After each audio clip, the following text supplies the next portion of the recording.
We're back. This is Julien, live and direct, the Royal Seamoss Company, and I am on fire right now. Like fire, fire, fire. Like you have no idea. Like I am so happy tonight because for the last week my Instagram account was taken hostage, and I got it back. I listen. You guys have no idea the amount of tenacity that I have when it comes down to getting something that I want done.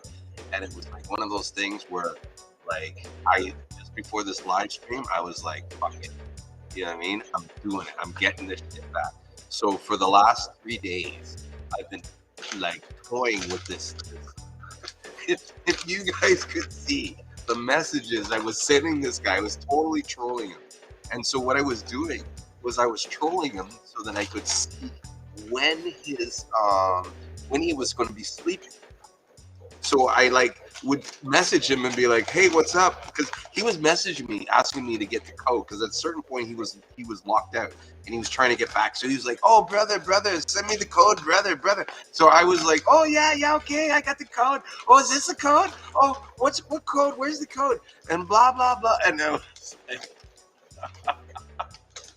like, if you can see the messages, I was trolling this guy, and I like sometimes he was in a meeting, and he was like, "I'm in a meeting," and I'm like, "You work? What do you mean you work? I thought you were a hacker. I thought you hackers make all kinds of money." And so whenever he wasn't messaging me, I could tell when he was kind of like I could figure out the timeline when he was sleeping. And some tonight, like I was getting ready for the live stream, and I was like, you know what? Screw it. Let's do it now. Boom. Because I had the code, I had everything ready from Facebook to take back my account. But what had happened earlier in the week is they did it for me, and I got into the account. And then somehow he got in. I don't know what he was like. It was one of those things where I was surprised that I even got in. And I was like, I'm in. And then all of a sudden he popped up in the account and kicked me out. And then, started messaging me and asking me for the code to get. It was just, oh man, craziness. That's all I gotta say, craziness. But I'm back, and thank you for the support. And I hope no one had responded to any of whatchamacallit. Yeah, Power Seamoss, I love you too. Thank you for rooting for me. I hope no one fell victim to that scam. But I told the guy because he was messaging me, and he was like, I was like, bro, you don't know my community. Like the people that I talk to and stuff, they know me. They know I would never send you Bitcoin this or I'm like at the same time I'm like these guys, they hate Bitcoin. You know what I mean? They're all anti, they're not into that stuff. So I'm just happy to have it back. Like, wow, I don't know what I can say. I am that room is no longer available. What? How is this room not available when I started the room?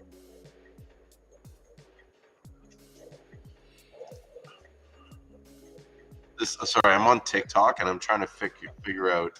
TikTok is weird now. It was so easy to use, and now it's like it's really weird now. Join the room in progress. Okay. I am in the room. Ooh, okay, fix it. Yeah, so I'm ecstatic. I still can't believe I got it back. But you know what? This is a testament of the power of being committed and keeping, like, not giving up. Right? There's a book that I studied. I'm very profound in this book. It's called Think and Grow Rich. I recommend anybody that's serious about just moving this camera so it looks better. Anybody that's serious about business that wants to excel and be successful, you need to read the book Think and Grow Rich. And in the book Think and Grow Rich, they talk about this story called stopping 3 feet short of gold. Huh? They talk about doing it 3 feet short of goal, and in the video, camera, make sure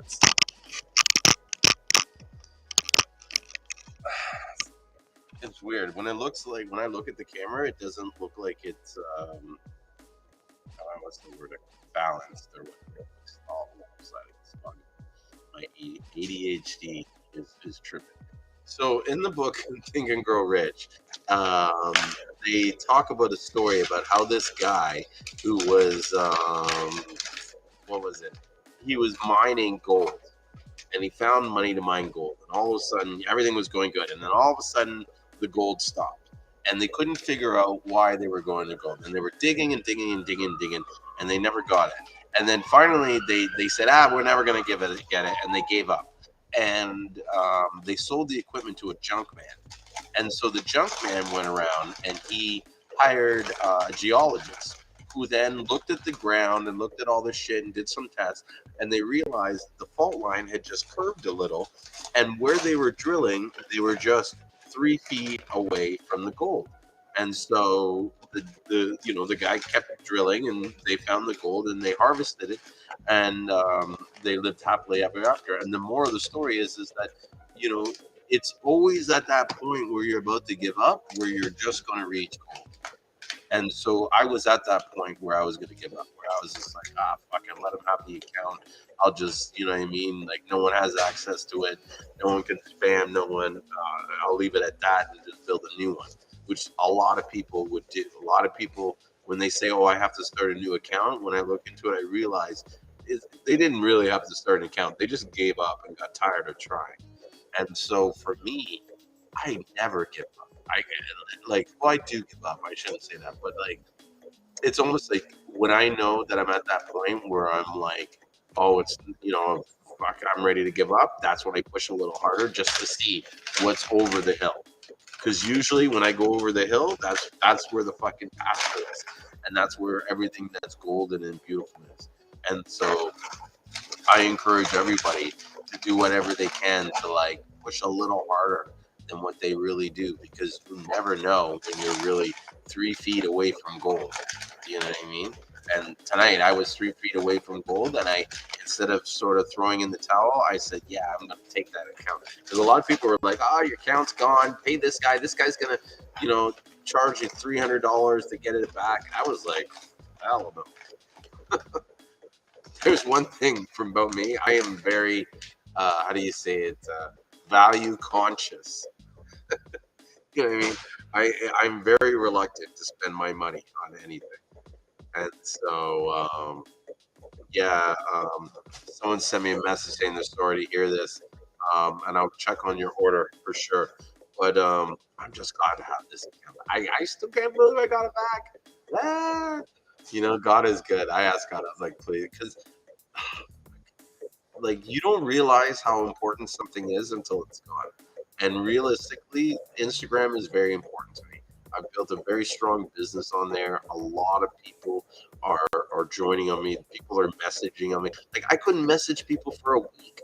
I still haven't even got to all my messages. I got to a few messages, and I had to some of the most important ones where I could see they had an issue, and I responded to them, and then I'm like, okay, I gotta get back to but like I couldn't answer them all, you know. So now I don't just have 2 authentication factor. I have like 3 times of that. Like I got every single security feature that they got. You know what I mean? Like it's crazy. And there was no way I wanted to be on my trip and worrying about uh, Instagram. Oh my god! So I'm very excited, very happy. Thank you. Let me know if anybody has any questions about Seamoss. I don't want this all to be about me talking about my my time when the Instagram guy and the text messages. I should like post some of them. Like they were so funny. I was just like, because at the time, at a certain point, I just was like, whatever. I'm gonna have some fun with it, and so I just trolled them. Like some points, I was trolling him so hard. I was like, you know what? I better stop this because like he's gonna do something. He's gonna get mad and like sabotage my account somehow. Because I was just teasing.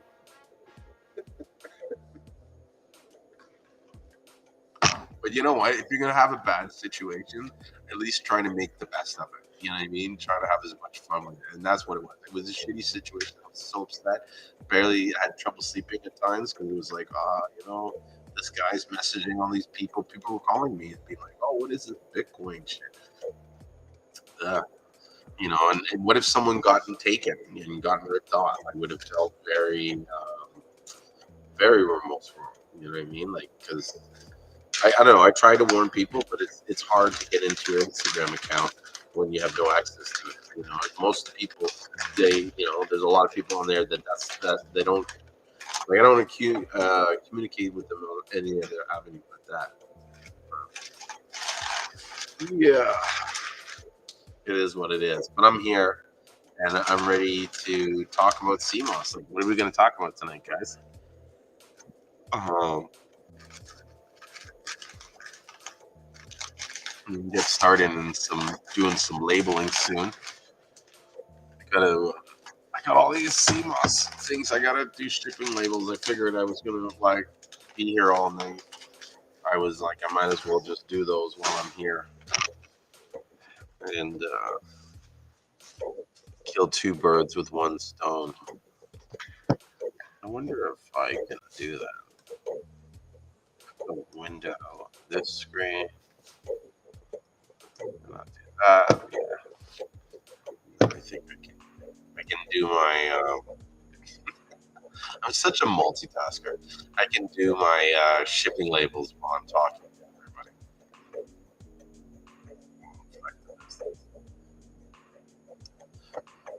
And if anybody has any questions, I don't know if this text thing started working yet. Yeah, I think I'm going to open it because I know some of these Facebook pages, especially the Cmos Flyers Club, there'll be comments and questions, and I don't even see them.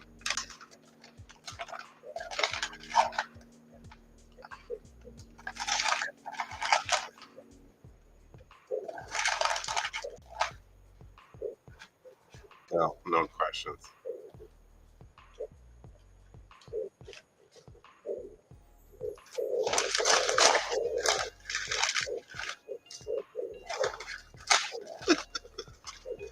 Sorry, I'm reading some comments on the Facebook group because someone had asked me about shipping CMOS in their suitcase. So I showed them the picture of my suitcase and about the story about how I came back from mechanic customers, and they opened it, and like literally there was like absolutely no clothes. I think it was like a T-shirt that I had, and maybe a spare, and then no, I think I had a sweater and I had a pair of pants because I knew I was coming from the cold. It was October, and I knew it was going to be chilly at night, so I was in shorts and a T-shirt, and I didn't have a jacket, so I was like, "That's what I packed."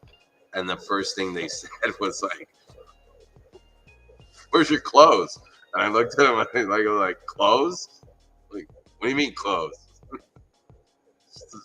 It's what's in the suitcase. That's what I have. Don't talk to me about clothes. I'm wearing them. You know."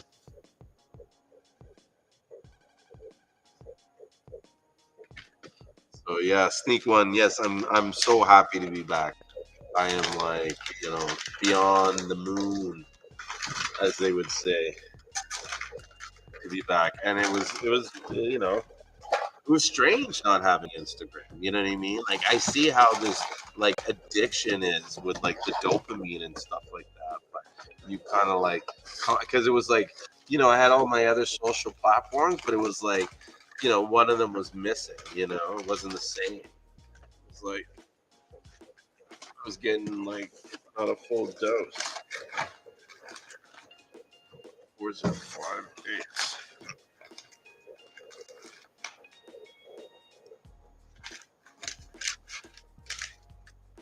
So right now, if you guys are wondering what I'm doing, I am printing out shipping labels for the orders tomorrow. Basically, staying late, making sure that I get all caught up with the orders, and so we don't have a situation. Because I'm leaving in a few days, and I want to make sure that we're all caught up. And then I got my cousin in helping me bag Seamoss. for future orders so that when I'm not here, they can just pick and deliver. You know, we're gonna have it up here like Amazon. Stratford. I think that's where Justin Bieber's from. Stratford. You know, he canceled his concert today. Kids were crying in the streets, all over the place. They were like, "No, the Biebs." Yeah, I got his what do they call it? Tim Hortons bullshit.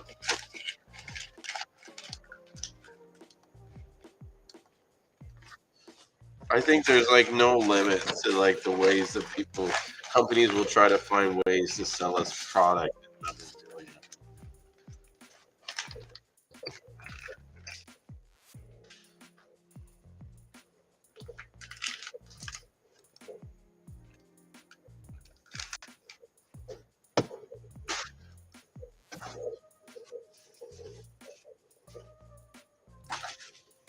Here we go. Print that label.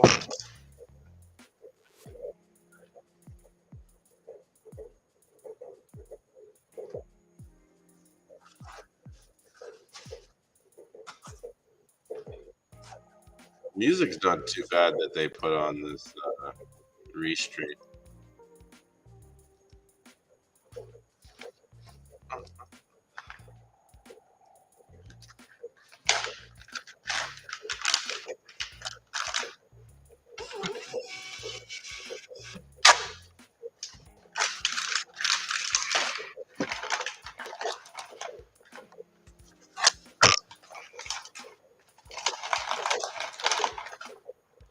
Yes, MSE204. I seen the message and I responded to you, right? I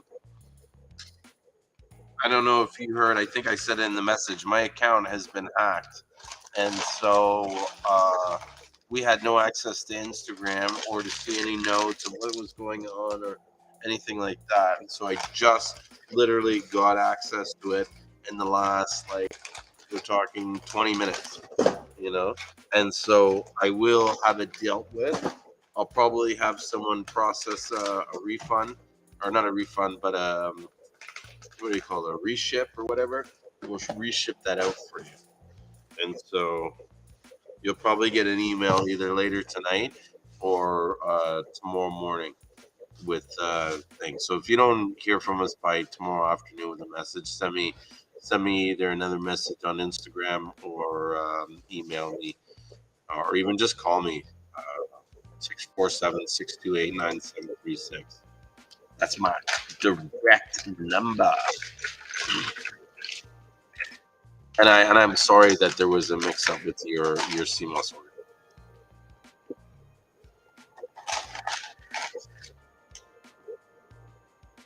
It was not intentional.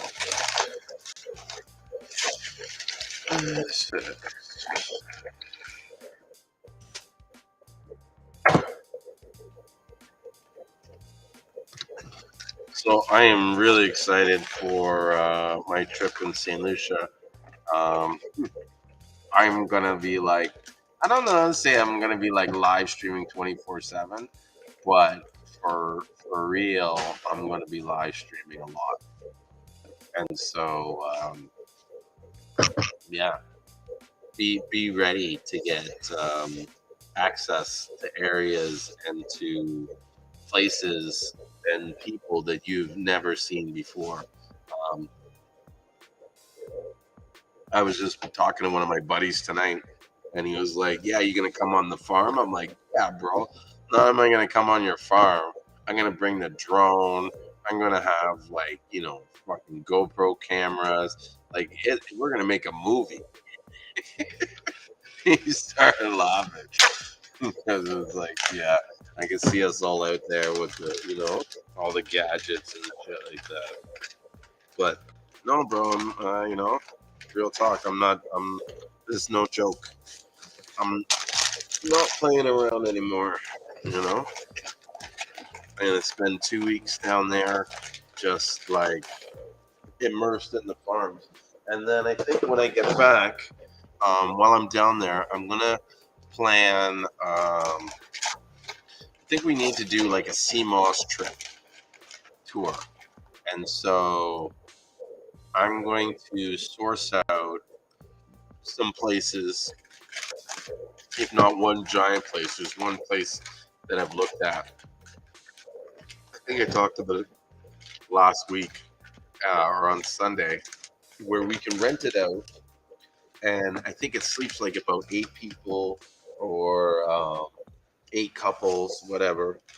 And we're going to just hang out and deal with Seamoss. You know what I mean? Like, I'll have a bus rental and we'll go to the beach every day, to the farms, and you guys can live like the Seamoss life for like a week. That would be badass.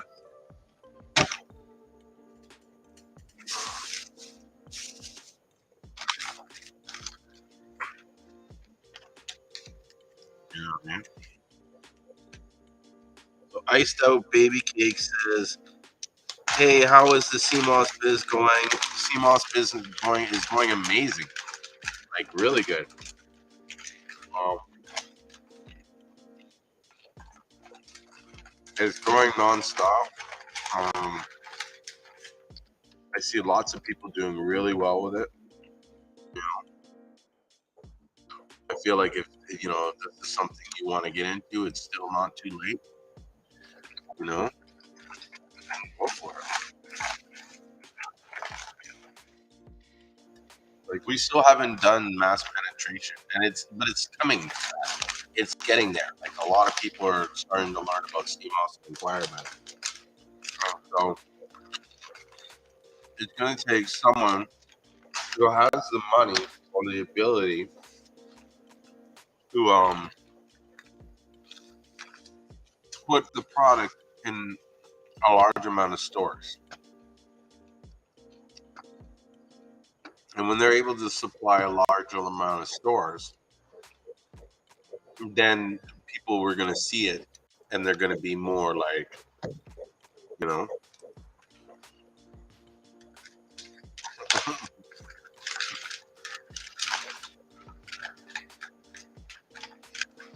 I'm going to see what Yusuf's got to say.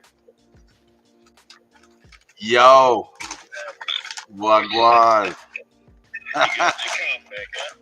You knew I was going to get the comeback. Tell me I wasn't going to get the comeback. I told you I was going to get it back. You remember I wasn't even really like that, how do you say it? Like, I wasn't really freaking out. I was kind of like chill. Like, yeah, they got my account. They try to do stuff on WhatsApp. They try to do it on Instagram. They try to do it on Facebook. Everything. What, they were trying to message you from my account on Facebook? Or on WhatsApp? People trying to hack in everybody's account, like different social media accounts. Oh yeah, fuck, dude, it's crazy. But yeah, I was trying to see it. I was trying to see if they respond like they did. No, I think the guy was sleeping at one point with me. So how I was able to get it back, pretty much, was I trolled him for the last 3-4 days, and I took notes on when he didn't message me back. Right, so I was able to sort of determine an approximate time of when he was sleeping. And so when he was sleeping, that's when I sprung into action. You know what I mean? And I took the account. It was bad. And what's so funny too is I messaged him and I'm like, "Hey buddy, you there? I got the code." And then it was like no message. I was like, "Yeah, he's sleeping. Good night." Sweet dreams, buddy. Fucker. Oh man, I was so mad. So upset. He sent you the message on the phone. That's how he got it. That's how he took it. Pardon? I said he must have sent you a text message on the phone. That's how he hacked your account. Oh, I know exactly how he can right now. I was like not paying it. Total like fucking airhead like move. You know what I mean? Because the account that he sent it from was a guy that I know from the neighborhood. Do you know what I mean? Yeah. And he's one of those kind of guys that's always calling me and asking me to do crazy, stupid shit. Like, oh, I need help with this, and you know what I mean? So it was like, oh, not this guy again. Oh, okay, here you go. And I'm like, and I just kind of did it for him. But as soon as I did it, I was like, wait a minute. This guy has my number. He would have called me. Like he's the kind of guy who would have called me and explained it to me. Do you know what I mean? So I was like, wait a minute, this guy would have called me. Why would he message me? How do I even know this guy is real? And then so I went back to the account to check, and then that was it. Block. Can't get in. Account set to private. Like what? And then there was this message of this guy basically saying, hey buddy, like I'm trying, let me in your account or send me the code and I'll help you get your account back. And I was like, whatever, you know. But one time I got the account back and I was in there, and he somehow snuck back in and kicked me out. Like I seen him log on, and then he next thing you know I was booted and I couldn't get back in again. And so, Did you change your phone number and stuff? huh? Change your phone number that's in your profile. Oh yeah. Don't use the same phone number that's on your account. Okay. So go through and change it. And I want to already change the password. I don't know if I can change. Oh, actually, you know what? I could probably go onto my webpage here and do it because I'm like, oh, I can't get into my account. So, but I turned like I got like 50. I got every single two authentic activity that you can do. Where do you change your number? Go to profile. Yeah, map edit profile. Oh, it might be under settings. And it should be like account settings or account information. No. It should be like a little thing to say. It should be right at the top, the right hand corner. The right corner. You click on it, you should see account, privacy, activities, stuff like that. Mm-hmm. Hang on, let me get in. Because they're gonna keep trying to send you links, and if you click on it, they're gonna give you a code. But when you change the number, it's gonna send you a code. So I think they're gonna send you a code so they know that it's you. Mm-hmm.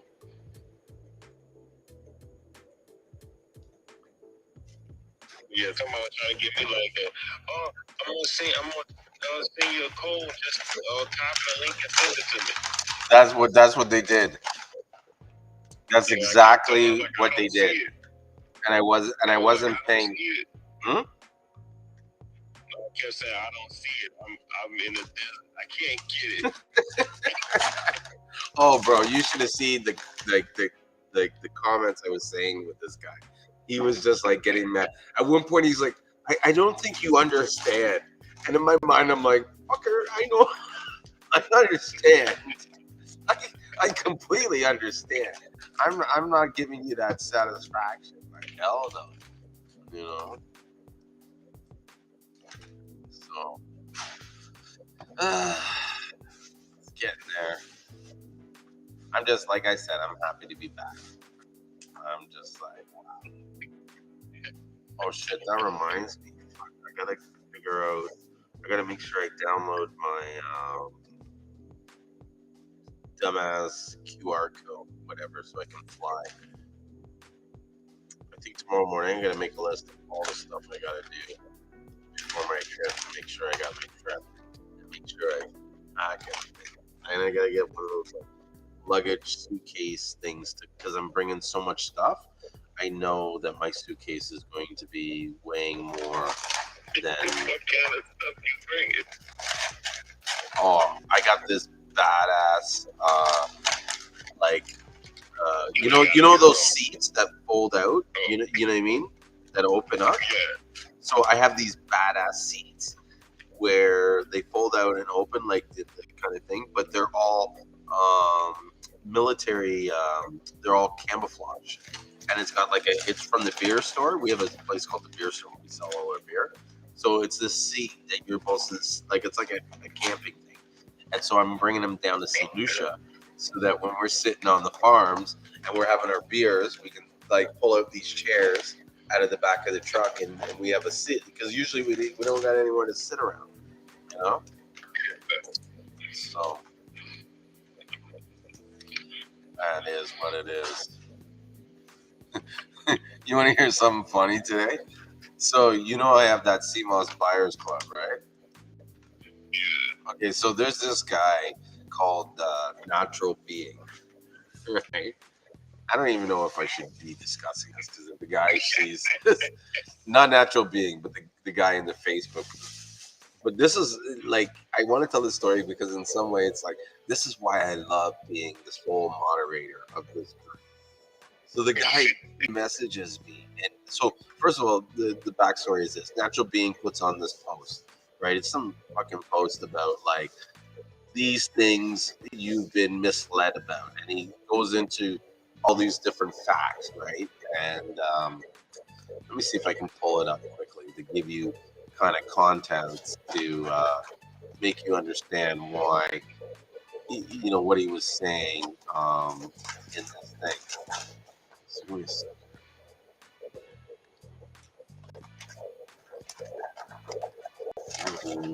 He posted another one. Oh, 6 reasons why Seamoss sellers are lying to you.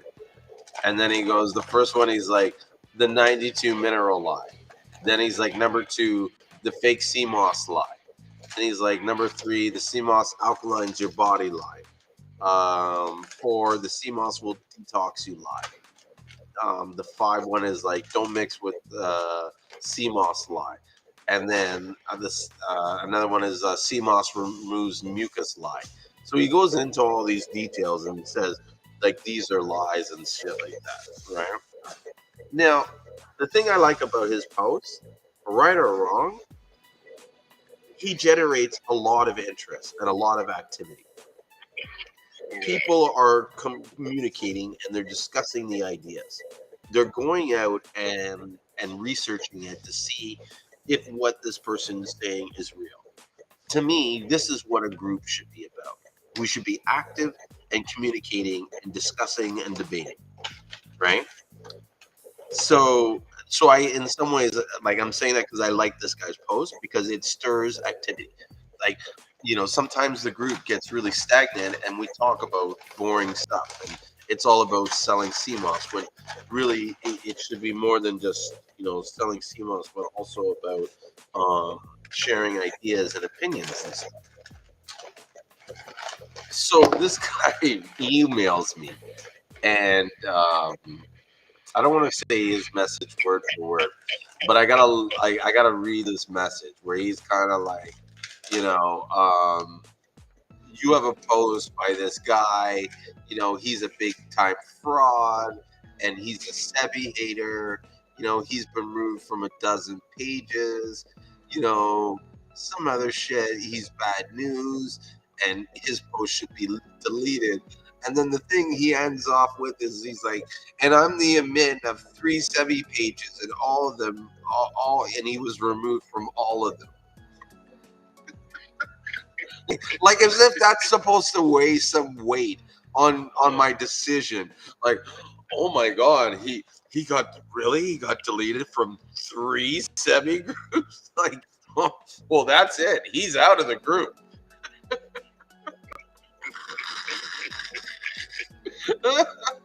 So I said, I know who Natural Being is. I don't think he's a Sebi hater. Just trying to correct some of the misinformation that's being spread. Right? And then I'm like, and this is not a Dr. Sebi group. So I don't understand why his post should be removed. I go, he was probably removed from many of he was probably removed because many of you have a hard time keeping an open mind and only want to follow whatever Dr. Sebi said and not question anything. I'm like, I know for a fact there's no 92 minerals in the sea moss. I know sea moss doesn't get minerals from the rock, and I know there's no 102 minerals in a human body. Trying to remove you after that. Well, I said, but I was kicked out of many of the pro Sabi groups because I choose to do my own research, and I got the true answers. I'm like, this group was started because I got tired of getting kicked out of those same groups that kicked out Natural Being, right? And then he's like, never mind, I forget I wrote, you'll see. Like, whatever, bro. Like, I'm in a lot of sense, it's like this is a Facebook group. Okay, we're here to network and share information. That's it. Like, don't get caught up in your emotions about what this guy's opinion is. If you don't like his opinion, put him on snooze. Don't listen to him. Don't follow what he's. Don't read it. Do you know how many people have blocked me in that group, and I'm the admin of the group? Oh man, you tripping out, man. You tripping. Hey, someone's messing with me. But that's what I find. That's the one thing I find most comical is that there's people on the group that will block me, and then at the same time, there's times where those who block me will reach out to me and look to me to help them in the group. It's like, wasn't I blocked because you didn't like what I had to say, and now you want me to say something to someone else? Like, this is not a, how do you say it? You pick and choose.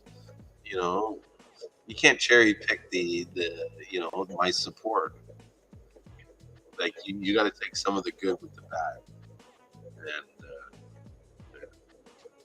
is what it is. So yeah, I got my account back. Still stuck with that. Man, that's crazy. People crazy, man. I ain't gonna lie, people crazy. I got kicked out of every group on Facebook, everything. Mhm. Talking about every group, because I can't keep my mouth closed. Yeah, you just gotta speak on it, and then they don't like it. Yeah, people be saying about the mineral stuff, but it's like, bro, it's so easy to find out. It's so easy. Yeah, 90 essential minerals. It's easy to find out how many minerals that you can consume. hmm But I don't know. People don't want to really do research. People really don't want to know. No. I think they really don't want to know. Most people, I think they just want to keep saying that because it's like a sales pitch. And the guy who said that also was saying moringa was bad for you. Oh, moringa is bad for you. Don't do it. Moringa is bad for you. But Dr. Sebi only was saying moringa was bad for you because the other guy was selling it. That was his competition. Yeah. You know what I'm saying? Which usually is what happens. There's a lot of things Dr. Sebi said that wasn't true. He only was saying it because he was in competition with other people, so he tried to make other people's product look bad.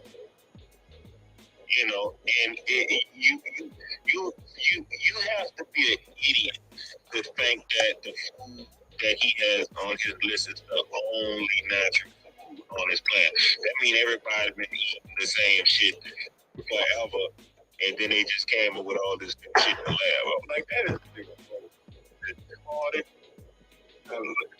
It doesn't make sense. Yeah. That's my mama right there in the comment. Oh, hey. That's your mama? Really? That looks like could be like your sister. Is she using an old photo? Let me look her up. Let me slide in her DMs. I'm kidding. I'm teasing you there. Bro, I used to do this joke, right? So you know how they used to like make fun of your mom or whatever, right? So anytime someone would be talking some crap and be like, "Oh, your mom is this" or whatever, I'd be like, "Hold on a second," and I would call my mom and I would give the phone to them and be like, "Yeah, someone wants to talk to you." And it'd be my mom, and she'd be like, "Hello, yeah, you wanted to say something to me?" The look on their faces, because they would never expect it. You know what I mean? Oh yeah, you know how my mom is. Like, what is it? Tell me what it is. What did you gotta say? Oh, nothing, Miss Jean Pierre. It's okay. She's like, yeah, you want to talk about my mom? Huh? You'll be in St. Lucia. I'm gonna be in St. Lucia this Sunday. I'm so excited. I can't wait. Bro, it's killing me. For a few weeks. A month. What's up, Ricky? My mama on the live. My Yeah. mom will look at Ricky, and she gonna be like, "Hey, you look like my son," because Ricky actually look like my older brother. No way. Crazy. Hair and everything. Wow. Yeah, he look like my older brother. Crazy. So I got my count back. I know. I tried to figure out the flavor of this game. No, man. They're like, yeah, where's Julien at? I'm like, yeah, you can go to Facebook. They're like, you go to Facebook. Yeah. Like, what's the name on Facebook? I'm like, you don't know? Better ask somebody. You don't know? I'm not getting it to you. Well, it's Julien on Facebook, or is anyways. Someone else is. Who's out here? Someone else wants to join us. Masuka. Oh, maybe he declined the request. Oh, there he is. What's up, bro? Are you the guy who hacked my Instagram account? Yeah. Hello? Yes. Yeah, so what's up? Huh? How are you? Good. How are you? Good. That's what I feel like Ricky. Yeah. So are you into Seamoss or what? What's up?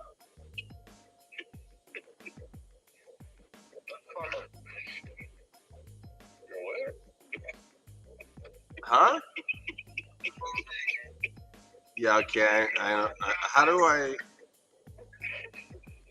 said, give my account back. You're trying to tell you, give my account back. He wants the account back? Fuck you. Yeah, that's the funny thing with his account back, man. Let into his account now. He won't call acting like he Rico Suave, man.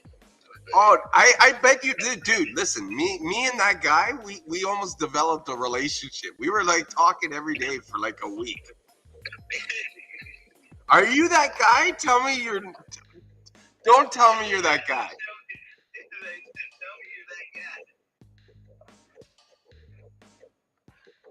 Let me see. Bro, that would be crazy.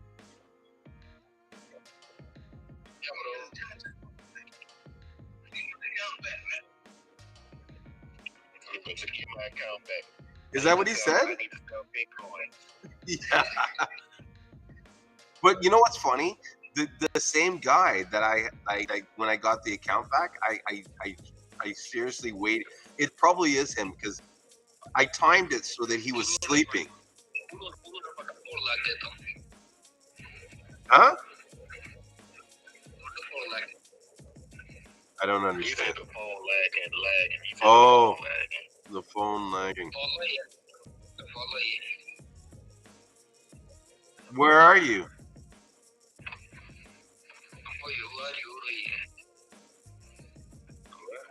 I don't know. How do I you know what? It's hard to talk to somebody that's laying in bed with no shirt on. I know. And I'm trying to figure out a way. How do you Acting like Rico Suave. but how do you take him off? There's no way to like cancel them. Yeah. Yes, you can. You go to the top.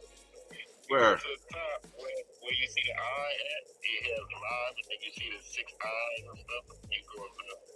Oh yeah, there you go. Remove. Okay. Bye, buddy. Listen, I'm like you, Ricky. I'm not comfortable looking at some guy in a t-shirt, but I was more interested in knowing whether or not that was the. Yeah, Ricky was looking down the whole time. But I wanted to know if he was the. But I think he's the guy that scammed my account. He probably is. He was trying to say, get my account back. Like, that's my account now. Yeah. And you probably would have asked me not to get it back sometime. He probably couldn't believe it. But listen, I timed it like so that he was sleeping. That's how I was able to get the account. You know. Let me see it. Like, you know what? I'm gonna look him up on my other web page, and if he does Bitcoin, then I know it's him. You buy Bitcoin now?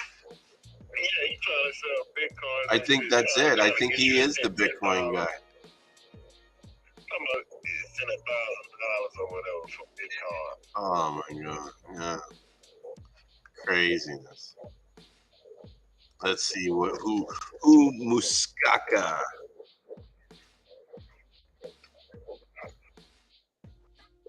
is. Gonna send some guys out to see him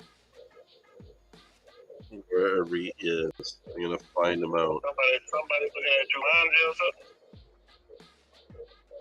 Huh? Somebody listening to Jumanji his drums or something. You ever hear that? I think it might be him, bro.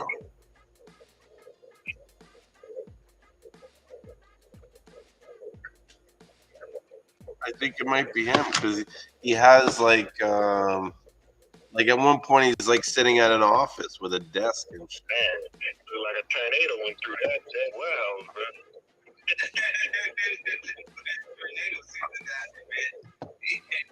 I'm just waiting for or maybe he is me? No. Well, I am ready, but I'm not ready. I think you might be worse than me. I know I wait for the last minute to do something. Oh no. Y'all gonna be going to the airport. You were like, oh, I got to the house. I got to. You gotta go get my passport. The day off. I have the day thing. But you know what? I think this guy just likes guys. Because I'm looking at his profile, which is nothing wrong. Hey, it's totally cool. You know what I mean? Only one person on here with a haircut. No, because I'm looking at his Instagram and there's no Bitcoin, but there's a lot of pictures of him like real close up with men and he's got like hearts next to it and stuff. So I don't know. One could only. No, you know. Yeah. Well, real talk. Only a guy that likes guys would go on a live stream in a shirt and stuff like that. And so I'm happy for you. And you know what I mean? I hope you find someone special. But this is not the place for that. We're here to talk about Seamoss. Right? He was trying to holler. I know. He was like, "Oh, look at that guy. He's cute. Look, 3 strong black men." Mm.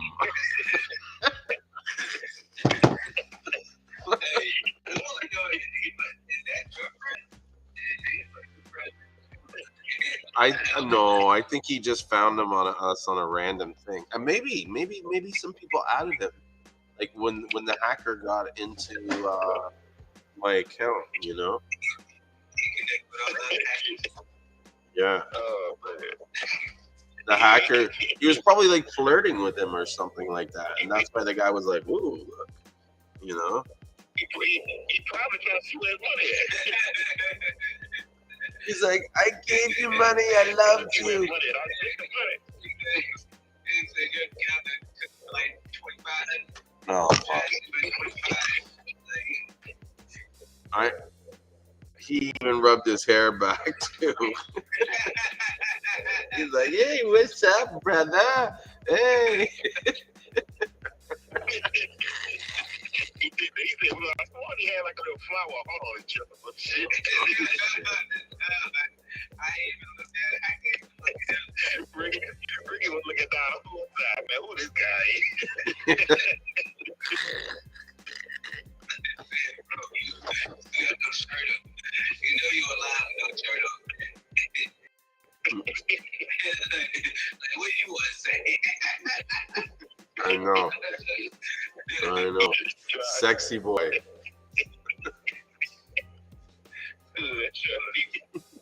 Oh, sexy boy. Oh, man. Oh, man. This is hilarious. As soon as he came on, Ricky was like, Yeah. Like, oh, shit. Not one of these. It's like, what is this?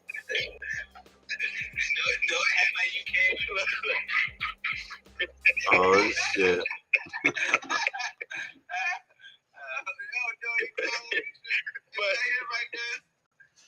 no, that ain't him.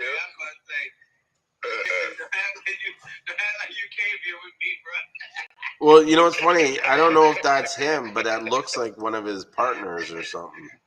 But it's crazy because everybody, I guess, was thinking the same thing. Like, man, what the hell is wrong with this guy? Let me tell you, that brings me to the story about this weekend. And this actually goes hand in hand with this too. This is hilarious.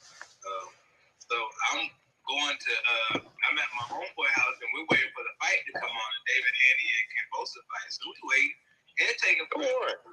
So we like, man, let's go to the bar real quick. So we like, all right, man, let's go to the bar. So like, he stays in downtown Atlanta, so we go around the corner to a bar. Like he said, he's been there a few times. You know where this is going, right? So we hit the bar, right? And I'm not thinking anything of it because there's a couple that's like right next to us. So, you know, they're eating everything. So, you know, we go in. I'm like, okay, we get our regular Moscow Mule. And so my homeboy talking about, yeah, last time I got a Moscow Mule here, man, I was drunk and I don't know what, I was throwing up and everything. I'm like, oh. So we sitting there for about a good 15, 20 minutes. And next thing you know, I'm looking halfway down my drink and then we hear this song coming out the back because they got playing karaoke in the back. And so they were playing like a lot of rock music, which I don't mind because but the next thing you know, we hear beat him at the gay bar, gay bar, beat him at the gay bar.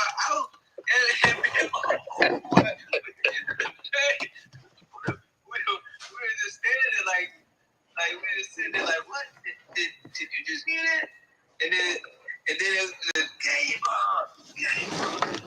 And I'm like, oh shit. And we look at each other, we're like, check please. Cash us out. I'd have jumped out the window. Hey, man, we looked at each other,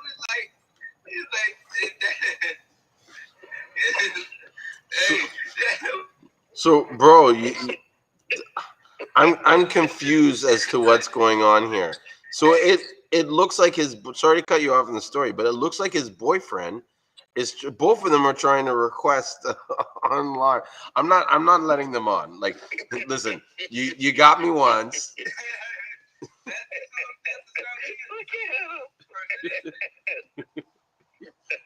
Like, this is a Seamoss show. We're here to talk about Seamoss. Okay? This is not what do they call it? Grinder? This is, I don't trust that, man. they gonna try to scam us when they get on here. That's it. I bet you ain't gonna go get no more food from that place. So it's peace and love. Please DM me. I need a special request, Ray. Who is that? Hold on. Let me see who that is.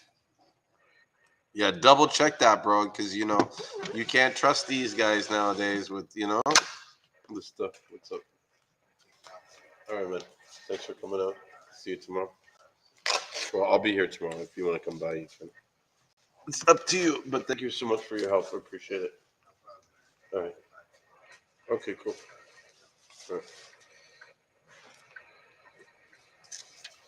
Yeah. Actually, can you do me a favor? Can you give me like a nug? Yeah, because I don't. I just realized I don't have anything yet.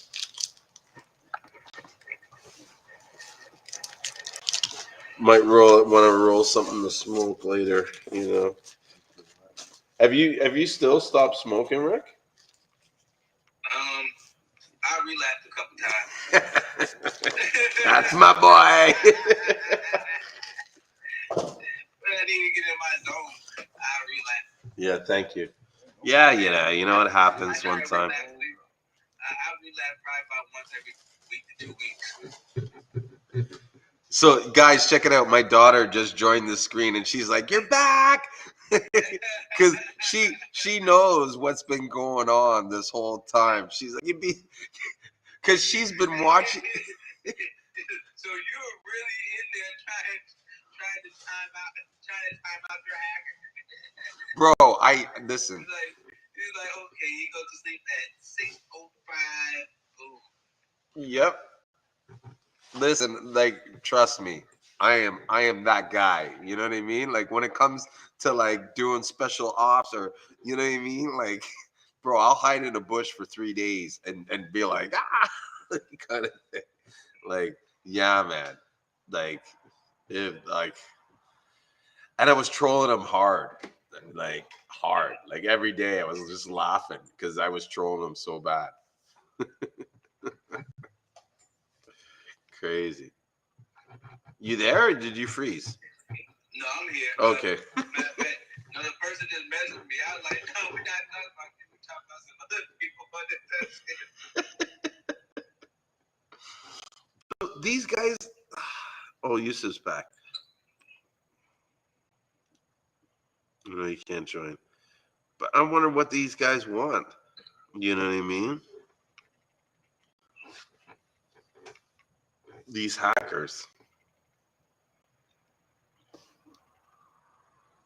Well, I think they left. They're not watching the video anymore. So. Yeah, like that. I believe they really have some. There's also yeah.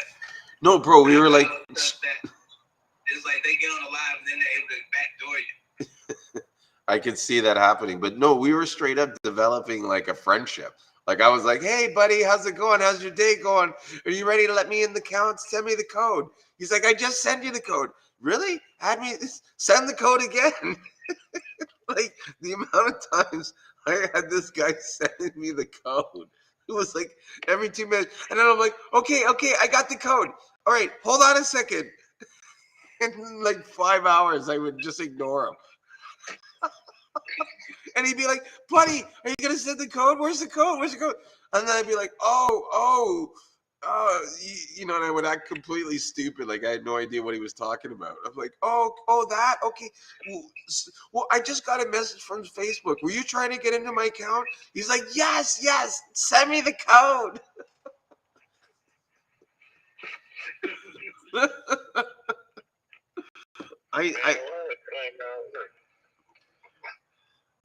Hello, John. Huh? I see my cousin enough.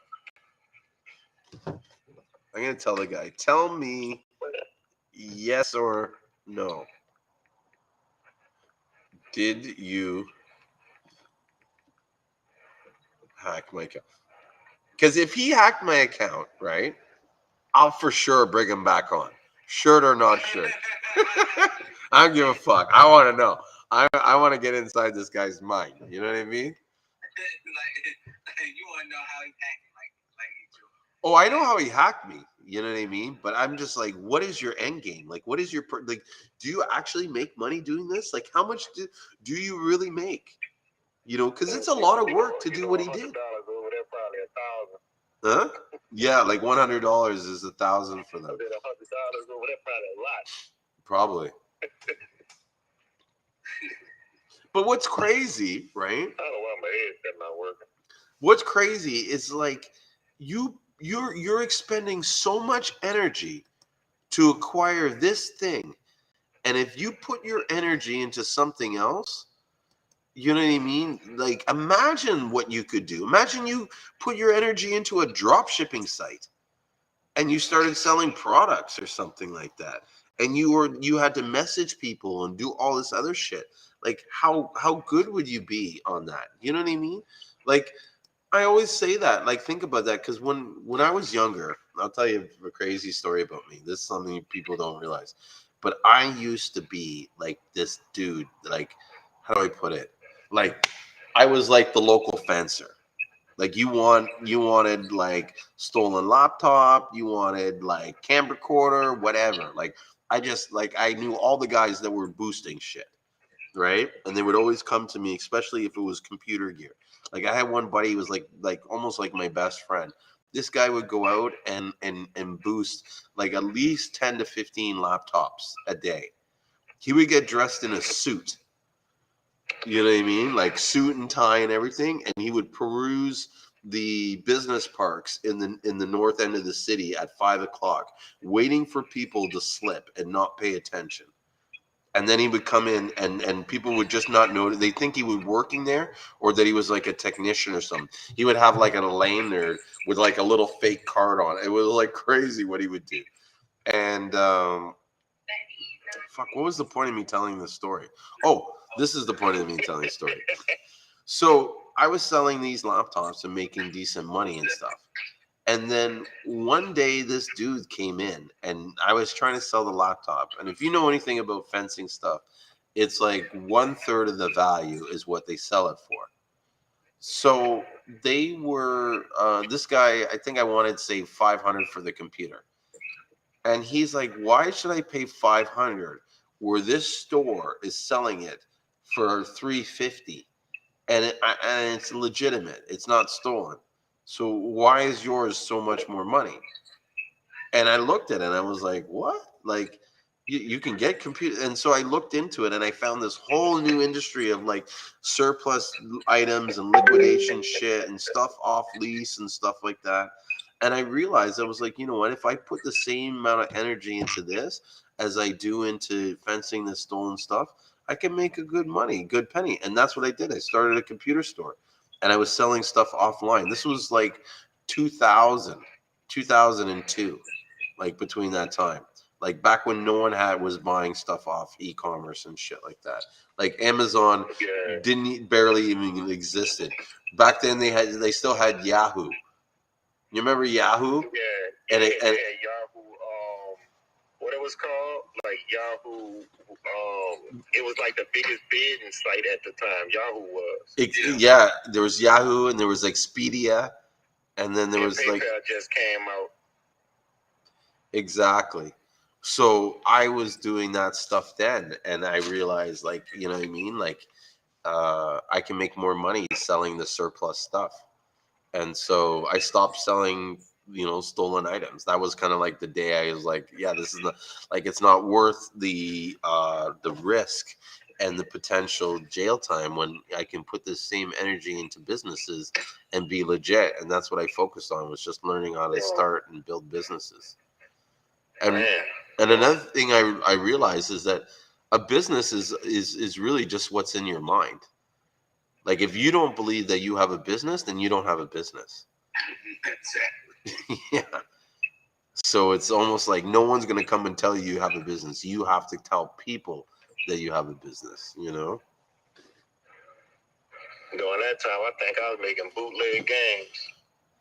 Hell yeah. PlayStation, Dreamcast, I was making bootleg games back then. I remember that on the DVD writers, Yeah.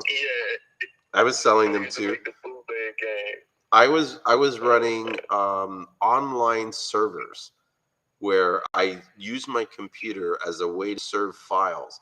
And so people I would host those same games that you would download. And I would make it so that you had to fill out some kind of like form or something where I would get $1 off each form that you get, and you would get a password. And then that password would give you access to all the files that I had in my server. Yeah, they used to make you join clubs and stuff to get it at first too. Mm-hmm. That's what this was back when you used to like dial up to get into the internet before broadband. I remember when broadband happened. That was like, you know what I mean? It was like, what? No dialing up. It's constant. I don't have to like tie up my phone line. Like, get off the phone. Dude, I was like a nighthawk because I couldn't use the computer till after 11 o'clock when everybody was sleeping.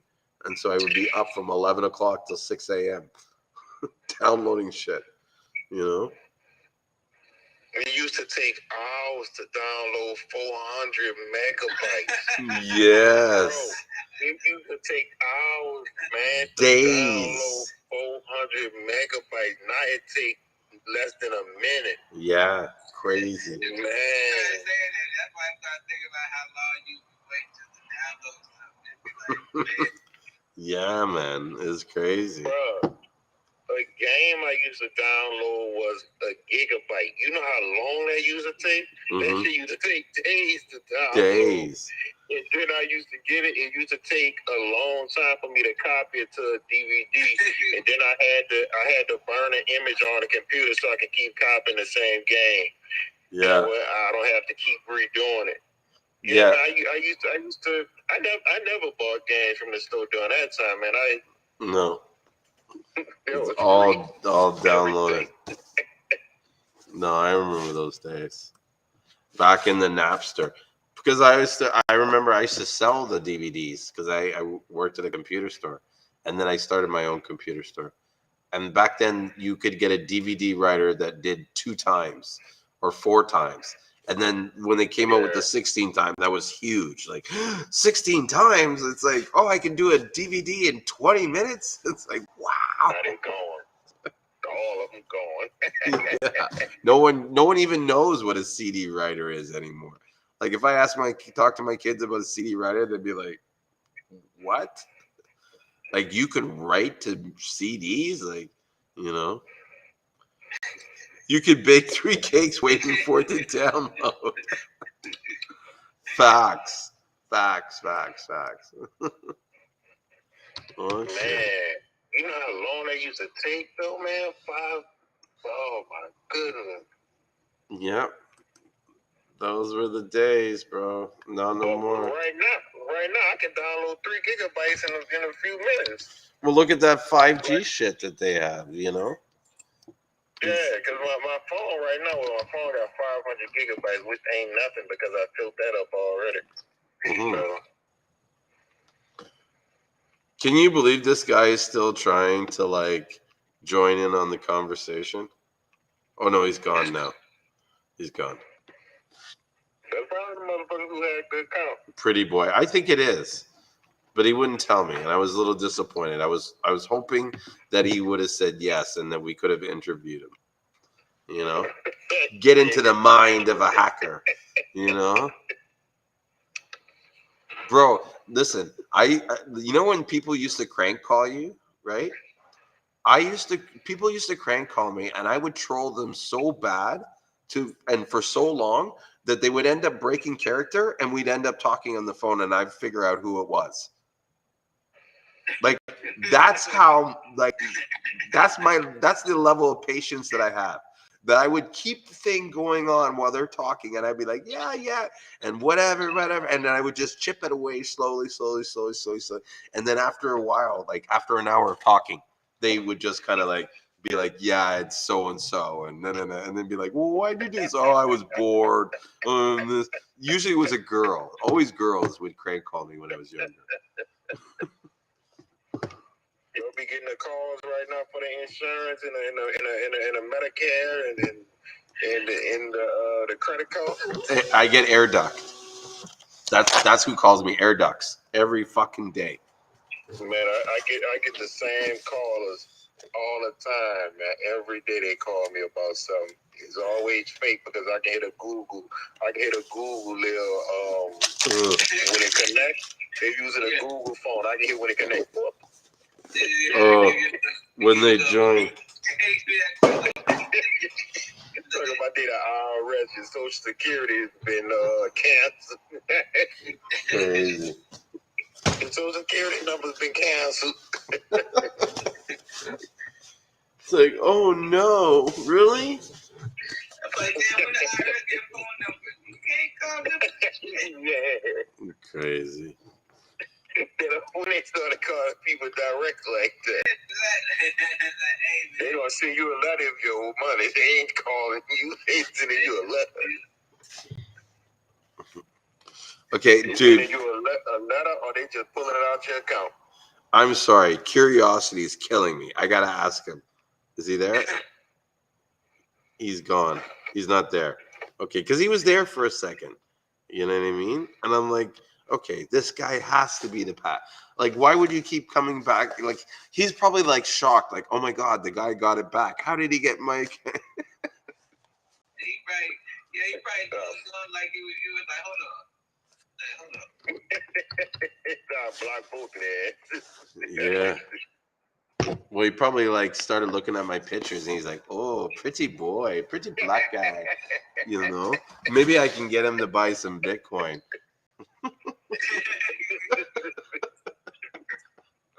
Something about buying Bitcoin. You could make 20,000 in a day. I was like, man, Bitcoin. Bro, they call me every day. Well, not every day. They call me about twice a week. The what do they call them? The financial experts. And so, How many people they get though? well, I think they do. They have to get like, I think it's like one every 500 they get someone, but that's all they need is one person. Do you know what I mean? They go off the numbers. Yeah. They go like they figure if they send 5,000 messages out. They get 100 people for $100. That's good. Yeah. You just made a whole year's worth of pay. There you go. That's it. That's all you need to make money. 100 people, $100. You just made some good money. Boom, bam. They go directly off the numbers. Like, man, how many people can I send this out to? That's really the basis of it. Like, if I can send it out to 200,000 people, my day is good. Yeah, they probably can get 100 people. Yeah, if they can get 1,000 people, they good. They real good if they can get 1,000 people for 100. Yeah. So I keep thinking he's back. I'm like, let me sign. I just want to, I'm so inquisitive like that. You know what I mean? Like, no, you just can't let it go. Like, I can't. I literally cannot let it go. You know what I mean? But I'm just so happy I got it back. You know? It's like, Julien, you still got it. You know? Because if I didn't get it back, I'd be like, okay, maybe you're slipping a little, you know? You don't have that same tenacity like you used to have. You know? This ain't what they call it. What? Oh. Did my phone die? Oh, man. That's what happened. Phone died. Bumba. Let's see if I can get him. Hey, what's up, Mr. O? Good. I was fine until my device started. It died, unfortunately. I need a favor. Yeah, what's the favor? I need you talk about how to sell Seamoss in 10 seconds. You need me to talk about how to sell what? Sell Seamoss in imagine you met someone who doesn't know what Seamoss is, Okay. or someone who's heard good things about Seamoss, and how do you sell it to them in 10 seconds without rambling on and on and on? See, that's hard for me to really answer that question, mainly because for me, that kind of skill is something I just do on the fly. And so to say to someone, how do I do this? I don't know how I do it. I just do it. Do you know what I mean? And so it would all even depend on the approach on how that person talked to me. Like you would have to create a scenario for me to say, okay, this, in this scenario, this is what I would do, or this is how I would respond. But like, are you selling the person on buying CMOS to take personally? Is it for a business? I've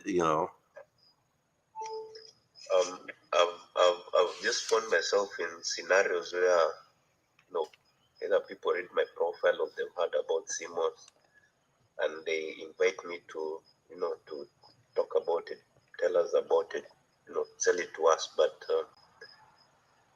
you can always tell when you've connected with someone, and it's interesting. I don't know that to research everything there is about Seamoss and pack it in. I'm just curious how people do it, and this is not just to you, but to your own listeners. How to sell Seamoss in 10 seconds. I usually ask them if they've heard about it. And then I usually say, like, this is, a sea algae. I just to go in and describe it. It's a sea algae that comes from the water. It is packed through nutrients. It's the new superfood. It's like the next kale, the next goji berry. People that take it have had, um, you know, um, profound effects. This is what I've experienced taking it. You make it into a gel and you consume it this much a day. And that's usually what I go in like about 10 seconds. You mean in any sort of pitch, right? You have to give enough information to lead them into wanting more, or asking for more.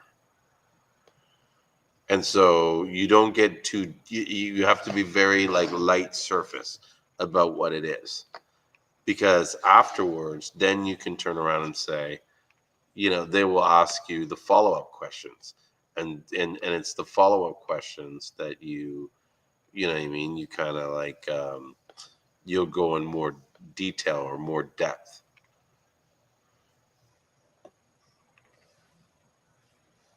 Do you know what I mean? You there? Yeah, so sorry, I was trying to capture what you just said. Oh, okay. Yeah, it would be interesting to hear from other people how they go about it. But thank you so much for that. No problem.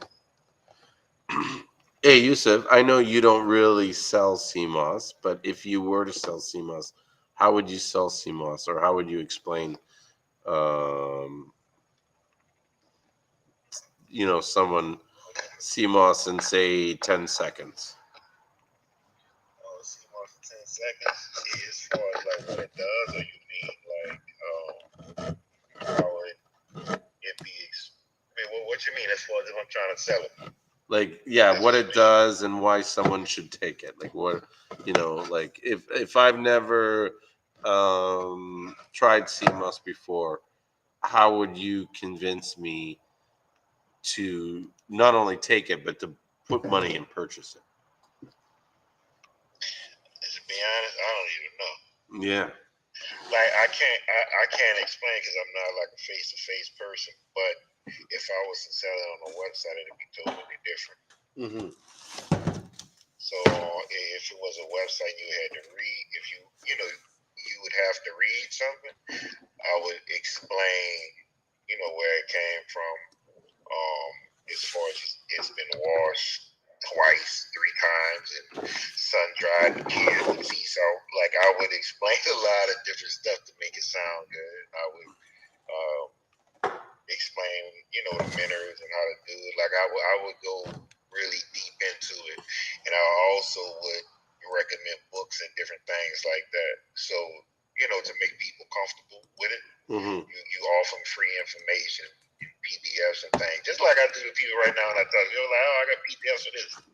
So I would do the same thing on the website, but face to face, I can't do it. My brother can. My brother say your own blanket back to you. Yeah. What, like your actual brother, like your blood brother? Okay. Yeah, my blood brother. He'll say car with no doors on it. Come with what? He'll say a vehicle with no doors. Oh, he'll sell you a vehicle with no door. Yeah, I'm like that kind of guy too. It's like you gotta have it. Yeah.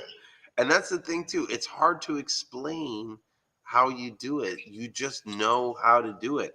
And a lot of times doing it, it just takes practice. Do you know what I mean? Like Oscar, if you were to try and speak to 20 people and pitch the idea to them, by the time you got to the 20th person, you would have honed your skills and got a lot better than what you did in the first time. And yeah, but it's getting started that I want to get started, so I'm looking for that guidance, how you do it, how someone else does it, so that you get an idea of how to go about it. But that's what I'm saying. Would Like, you mind repeating what you just said, how you go about it? okay, so You should write it down, like everything that you want to say and explain about it. It should be written down, like everything about it, and then from there you should like shorten it down. Like, you know what I'm saying? Like you write everything down about the product, and then see how long that is, and then you kind of shorten it for people to kind of so you get through it in 10 minutes, boom.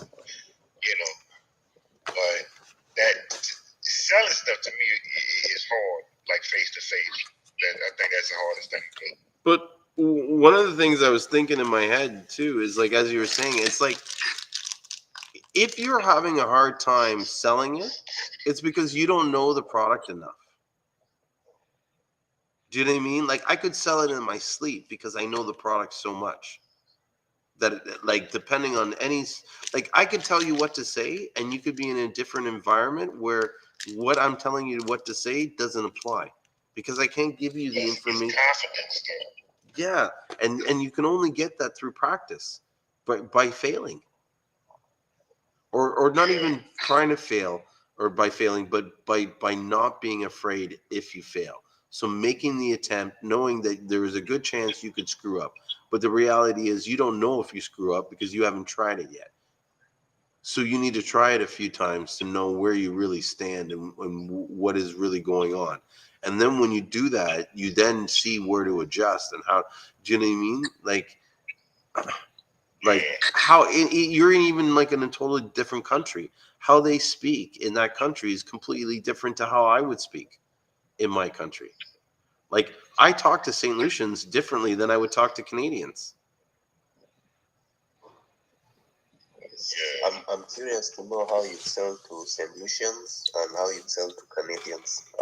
If Practice. like to Practice. Yeah. Practice. It's like jumping in a pool. You know what I mean? And not like here's the thing, you never knew how to walk, but you learned how to walk. How did you learn how to walk? You just tried it. No, actually by watching.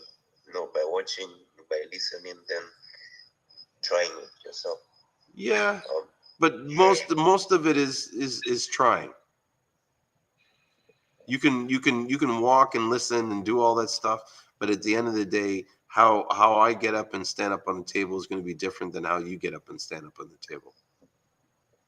And I think, you could ask me for this stuff, but I really think, like, I know you well enough. We've had a few conversations. You're a smart guy. Do you know what I'm saying? The only reason why you think you don't know what to say is because you've convinced yourself that you don't know what to say. But I believe that you know what to say. You know what I mean? And I believe that you'll know what to say when it's time to actually say it. You know what I mean? And if you don't, a few times of you doing it, you'll pick it up and learn it. But I get what you're saying. Like, sometimes it's good to ask. Yeah, I understand what you're saying. I'm really not in a bad place per se. I'm just sort of like collecting how people do it, just to try different ways of doing it. That's just what I was interested in. Okay. Getting to learn. Well, my advice then is to learn as much as you can about the product, and then just be natural about it. Because that's exactly what I do. And not just in CMOS, but anything. I learn so much about it that it's almost like I could talk about it in my sleep. You know what I mean? You could hit me over a head, and I'd be half out of it, and I could still talk to you about CMOS. That's how much, you know what I mean? And so you need to get to that sort of level of comprehension. And then when you go to speak to someone about it, it's just simple. That's why in some ways I say to you, like, I don't know how to say it, because every time I speak to someone, it's a different way that I approach it. Because there's not one right way to consistently do it. There's a certain, I guess, strategy about it, but that strategy is, this is applied to every single thing. And that is, talk about the product. Why is it good for you? How does it benefit you? And what could happen if you don't take it? That's that could be a good starting point. Those 3 points there. Talk about what it is, talk about why it's beneficial for you, and talk about what could happen if you don't take it.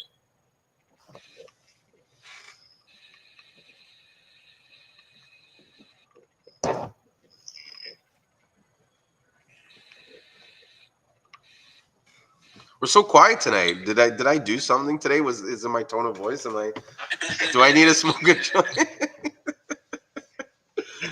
Yeah. No, I almost thought you got hacked again. Huh? I said I almost thought you got hacked again. I'm waiting for Buddy to come back again to say to see him and his. So what's funny is when he came up on the screen, I saw him, and then the nether dude came in, and when I saw the guy's profile, I'm like, wait a minute, I saw that guy. They were like hugging their boyfriend and girlfriend. I saw them hugging on the other guy's profile. Seriously, dude. This is why I'm like, oh my god, are these the gay lover hackers, like, for real? Like, that's a thing? Oh my god, I gotta watch it out. I don't want What happened to your account? Just now, because it cut off. No, you know what happened? My phone died. Okay. Yeah. So I'm back on it. Yeah, I'm so happy. Got scared for a second. I was like, no, they shut down my phone, you know? No. But no, the phone died. And it was crazy because I was charging it, and but whatever.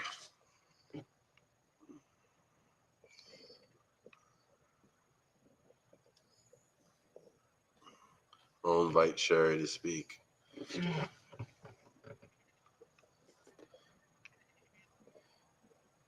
Hey, what's up, Sherry? Let me know if you have any questions about Seamoss. Hello, everybody. Hi. How you doing? Hi, I'm good. No, I actually don't have any questions about Cmos. I take Cmos every day. Oh, awesome. Is there anything you want to talk about, Seamoss? Oh, but this is my first time. What you get? This is my first time joining a room. I've never joined. Nice. Well, thank you for letting us what is it? Pop your, I guess, your clubhouse cherry. I don't know what you would call it. You know, Well, I guess I'll take that as a thank you. you're welcome. You're welcome. And I mean, it is the best room to come into. We're very, I guess, open and friendly, and you know what I mean. It's a safe space to talk about anything CMOS, and even just share ideas. If you have a CMOS business, you know, you can talk about your CMOS business, and just even like. Oh yes, I actually do have a Seamoss business. Cool. I actually started it 2 years ago. Oh yeah, nice. Yeah, I started it 2 years ago. It was something that I started. You know, I call it a blessing because it wasn't definitely something that I intended to start. Mm-hmm. I just really had started doing a lot of research on, you know, more natural ways to combat certain things as far as like, you know, digestion and high blood pressure. And Seamoss was one of those things came up along with some other herbs. So, you know, I started taking those regularly. Mm-hmm. I was buying Seamoss from this guy who was like selling it for like $40 a jar. Oh wow.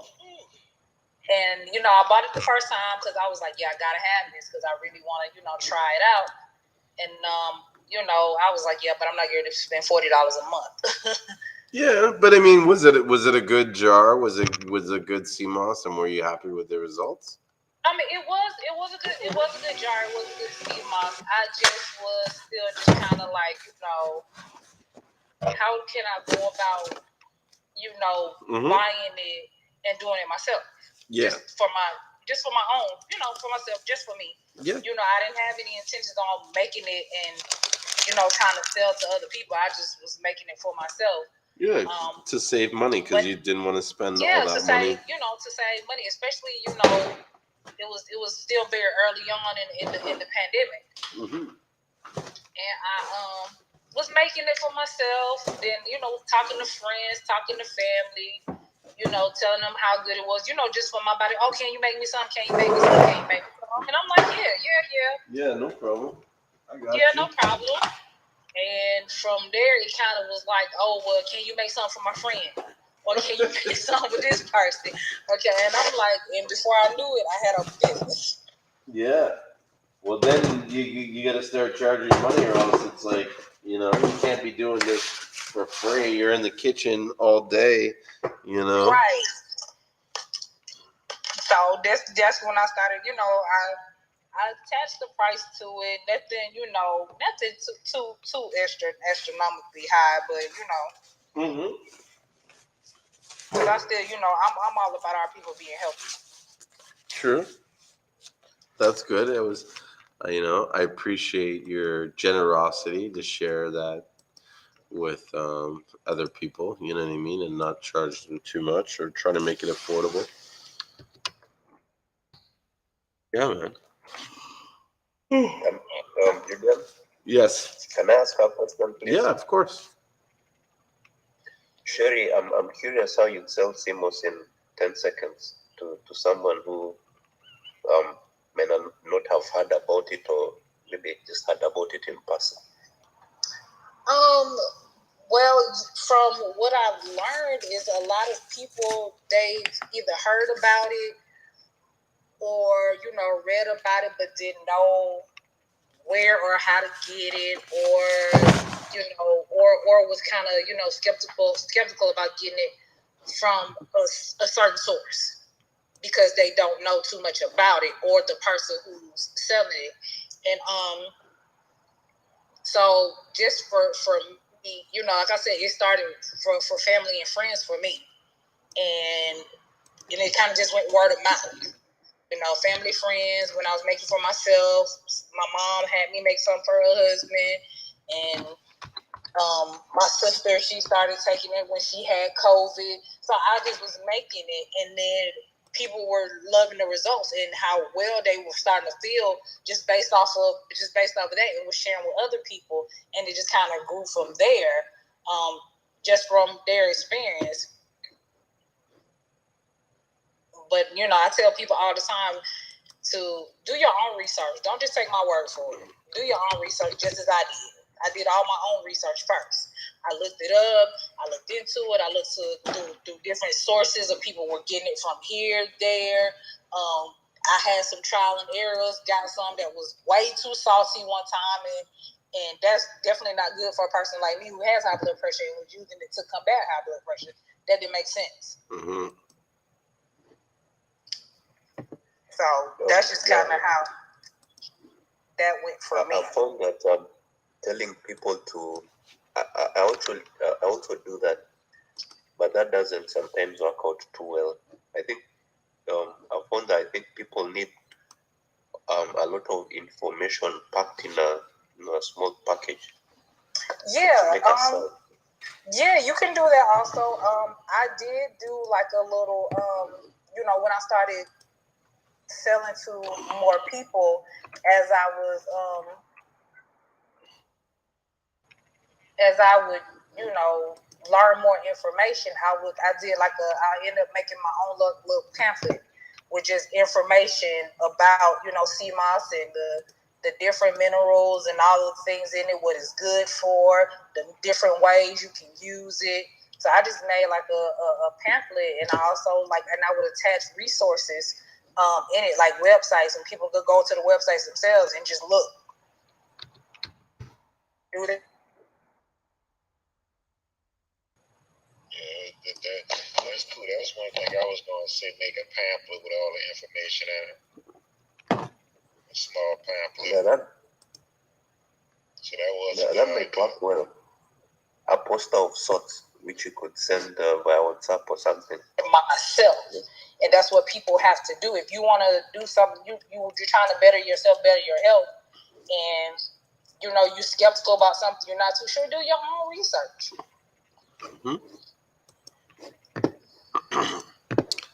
Facts.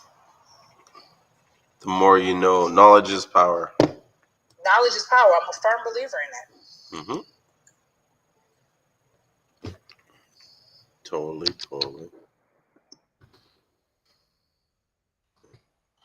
So what part of the country are you from, Sherry? I actually live in Atlanta, Georgia. Oh, nice. I was born and raised here. Nice. So is that far from Atlanta, or? I am in Atlanta. Oh, okay. So you said some other town, so I don't like. How do you say it? I think she said Atlanta, Georgia. Oh, did you say Atlanta? I thought you said some other town. Atlanta, yeah. Oh, sorry. She just said it fast. Y'all gotta excuse my southern side. Yeah, I totally did not understand. And you have to excuse the accent. I'm sorry. That's okay. She pronounced it all in one thing. That's how all I heard was Georgia, and I'm one of those people where it's like. It's funny, I didn't heard it perfectly clear. I didn't hear it at all. Like, really, what part? Yeah, I didn't hear it at all. I didn't understand nothing. That was funny. Yeah, man. What about you guys? Where you from? I'm from Toronto, Canada. Ricky here, he's from Atlanta. I thought Ricky was from Mississippi. Well, okay, lives in Atlanta. Is that better? No, I'm serious. Ricky from Mississippi, though, huh? No. Are you from Mississippi, Rick, or Ohio or something? No, I'm from Iowa. Yeah, Iowa. That was it. Well, Iowa, I ain't nothing up there. Yeah. Yeah, I'm from New Orleans. Okay. I'm from Kenya in East Africa. Okay. Yeah, Mr. O or Oscar, he deals with the Seamoss farm from Africa, Kenya, and other herbs too, right? You can get other stuff. Yeah, I think you can get other stuff. Do you sell Africana? what is it called? Cagelia africana. What is that? It's a fruit called, I think, Cagelia africana. Does it have a more common name? Sausage fruit. Yeah, sausage fruit. Yeah, we have those. A long fruit with long stem, sort of dangling down the tree. Yeah. Is that one? Yeah, that's the one. Yeah, Yeah. I wanted to know if y'all sell it. Yeah, sure, I could get it for you if you want. Okay. Because I be looking for the powder. I be looking for the powder to consume. I know they have to prepare it a certain type of way. Most likely they have to bake it, dry it out, or something like that. What we could do is we could get the fruit, then we do it over video, prepare this to make sure that we have it the way you want it, and then ship it out to you. Yeah. All right. I think that's the beauty of the internet. It's made things, world is up, like a global village, so to say. Mm-hmm. And yes, Julien, you're right. We cultivate the Seamoss here. We have the Cotonie and the Spinosa varieties. So we have farmers, local, mostly it's done by local village natives. I'm looking to have it started in an island. If you look at my profile picture, it's a beautiful island. Julien, you should come visit. Edward, welcome, please. If we get that started, I think that would be a milestone. Yeah, it looks pretty there. The sunset. Yeah, man. I do want to go to Africa soon. I'm looking at probably going to Ghana maybe next year. Or maybe, I don't know. Next time my pastor goes, I think I'm going to go there and spend like maybe 2 weeks with him. Everyone seems to be going to Ghana. Yeah. Their government is giving incentives, citizenship and all. A beautiful thing. Yeah, I'm open to trying other countries, but it's mainly Ghana because that's where he's from, and that's where they're building their like orphanage and Bible study center. Like they're building some building where they're going to, like people from Canada can come there and study and do missionary work and stuff like that. And I ultimately see that my journey is going to be putting me in like a sort of like missionary / evangelist position where I'll go out and basically help people less fortunate than me. That's where I kind of see the direction of my life. Like I'd like to make enough money so that I can just travel and do those things. Go out and build houses for people and shit. Even in St. Lucia, like the amount of people that are homeless and stuff. There's this guy, actually, I got to see if he's still there, but I want to see if I can try and do something for this guy to kind of change his life. He's a homeless guy in Beaufort, and he walks around with a bum leg. I bet you by now his leg is amputated, because when I seen it, his foot was all swollen and abscessed and everything. And my dad told me that the reason why he got that was because he was robbing someone and they shot him in the foot. And so to him, my dad was kind of like, this guy's a rude guy. He's this, and that. I don't kind of like, I have no respect for him. He deserved what he got, you know what I mean, because of what he did and stuff like that. And, maybe that's true, right? But at a certain point, I feel like, like you don't endure a lifetime of endless punishment. At a certain point, you understand the mistakes and the wrong decisions that you made. You know what I mean? people need to have opportunities so that they can sort of change their ways. If they're stuck in that, like if you just can't punish someone forever. I don't believe that. If that's the case, you might as well just kill him, end his life. Why is he staying alive to endure that? So I don't know.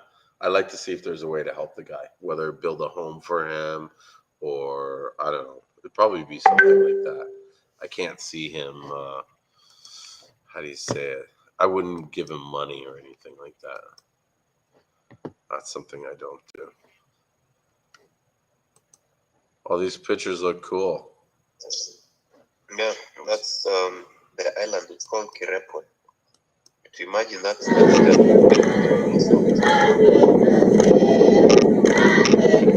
And these are the kids from the school that are doing the singing and stuff. And they they study in those metal classes. The classes are breaking. They're falling apart. Mm-hmm. So when you talked about construction, that's something looking to do it. Improve livelihoods. I was there. That was my first time there, and I was donating moringa seeds. Hopefully, to start when they grow, it could be a school feeding program to encourage them to go to school. Yeah. And if the Seamoss takes off, improve livelihoods. Mm-hmm. Yeah. What are your plans for the Seamoss? Well, get them cultivating, then get it out there to the market. Have you started cultivating yet? A mapping has to be done. Site suitability by the relevant authorities. I have approached them asking. But I'm sure in Africa things are done a bit differently. Mm-hmm. Yeah, it might take more than just a word of mouth or persuasion. So once that is done, and then we do test trials, the community is very excited about it. Mm-hmm. So once cultivation is done, then we get the product. Then because one of the things that I'm I guess kind of studying and learning, and it's funny now that you say this and we're talking about this, is that I'm learning how to design and build Seamoss farms. And if you remember me speaking earlier, that I feel like I'm in an evangelist capability. Fuck, I'm gonna have a moment here. I'm now beginning to realize that I think my true evangelist, like my reasoning, is to travel the world and teach people how to build and develop Seamoss farms so that they can create sustainable incomes for themselves. This is a golden opportunity for you. Yeah. Think about it. I think that's my purpose. You know what I mean? Like that's. I think that's a beautiful idea. I think that's beautiful because people don't know. There's so many people that don't know at all. The benefits of Seamoss itself, the benefits of I wish I knew how to grow it. Yeah. If I was somewhere on an island on water, I definitely would grow and cultivate my own Seamoss. Mm-hmm. Yeah. And it's really not that difficult. And as I'm saying it, it's kind of like in some ways there's not many people that could be as qualified as I am to be able to not only show people how to set up and build the farms, but how to sell and market, how to ship, how to get online, how to do all that stuff. Like even what like Oster's like saying about how to do the elevator pitch. Like in reality, he's putting me on the spot. But if I had time to prepare for it, I could teach a lesson and explain to you how to develop a good elevator pitch.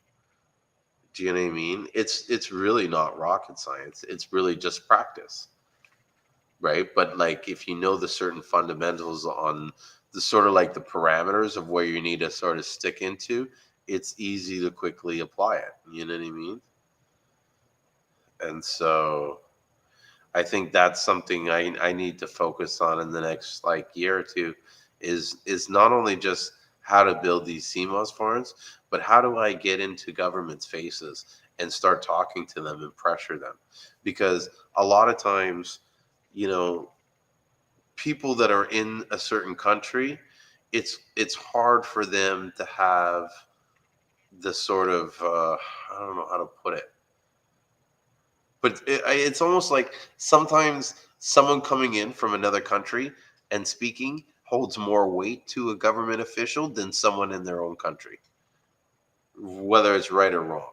You know what I mean? They'll listen to someone who they think is an expert.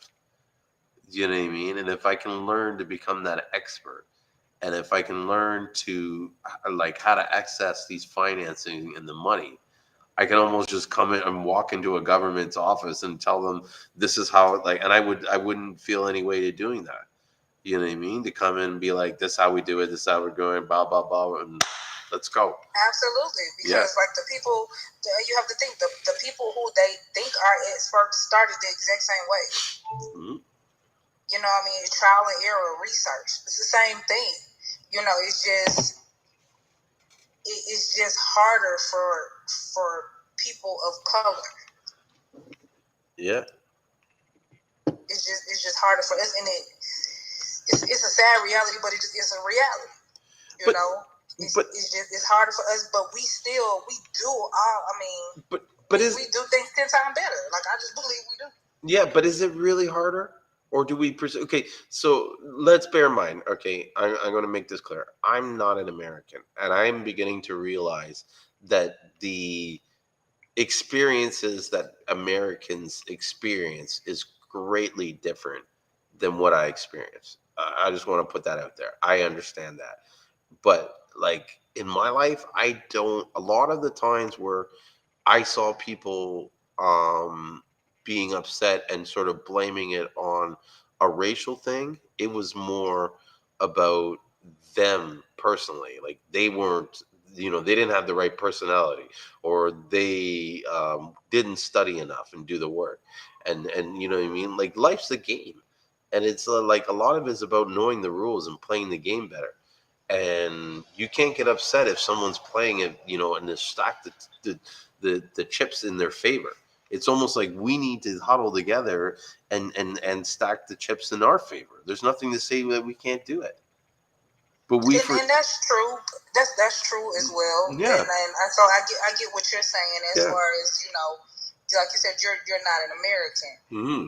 But for, you know, well, go ahead. Americans, it just all depends. It all depends because it could be a race thing. It could be a person. I just don't like you, and I just don't like the way you presented yourself.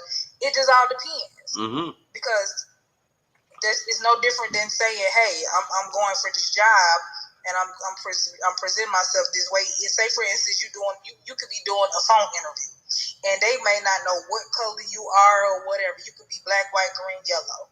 Uh-huh. They don't even know, but you're just as qualified as this person. But however, they end up getting this job because of a different reason why you did it. You know what I mean? Mm-hmm. It was just something that you made it. That you might not have said the right thing. You might not have answered the question right. The way you spoke, how your personality came through the phone. Yeah. You don't know. That might not have been just for you. That might not have been just for you. Absolutely. Yeah, the universe might. So I completely understand, like, you know, what you're saying as well, because that's a factor too. You know, everything is not always a race thing, but sometimes it is. Yeah. But I say this, whether it's a race thing or not, rather than sit there and cry and say, oh, we need to lever the race, you know what I mean? To me, it's like, guys, let's huddle together. Let's fucking put our shit together and let's beat these fuckers. That's my sort of mindset. It's like, you know what I mean? Like, we need to put our minds together and work harder. You know what I mean? Like, why are there no more black politicians? Why are there more, you know what I mean? These guys. I honestly don't even, like, I don't want to be criticizing, but I feel that there's more that black people can do to help each other then just say that we need it. Like, I see a lot of people saying that they want this, but when it comes down to actually doing it, they don't. You know what I mean? You are absolutely right. You are absolutely right. I read something just the other day that says that mental health issues is higher in people who live at home than than people who've moved out. I don't know whether it's that thing of parents stressing their kids or or what. But I think maybe when you get to a certain age, you move out.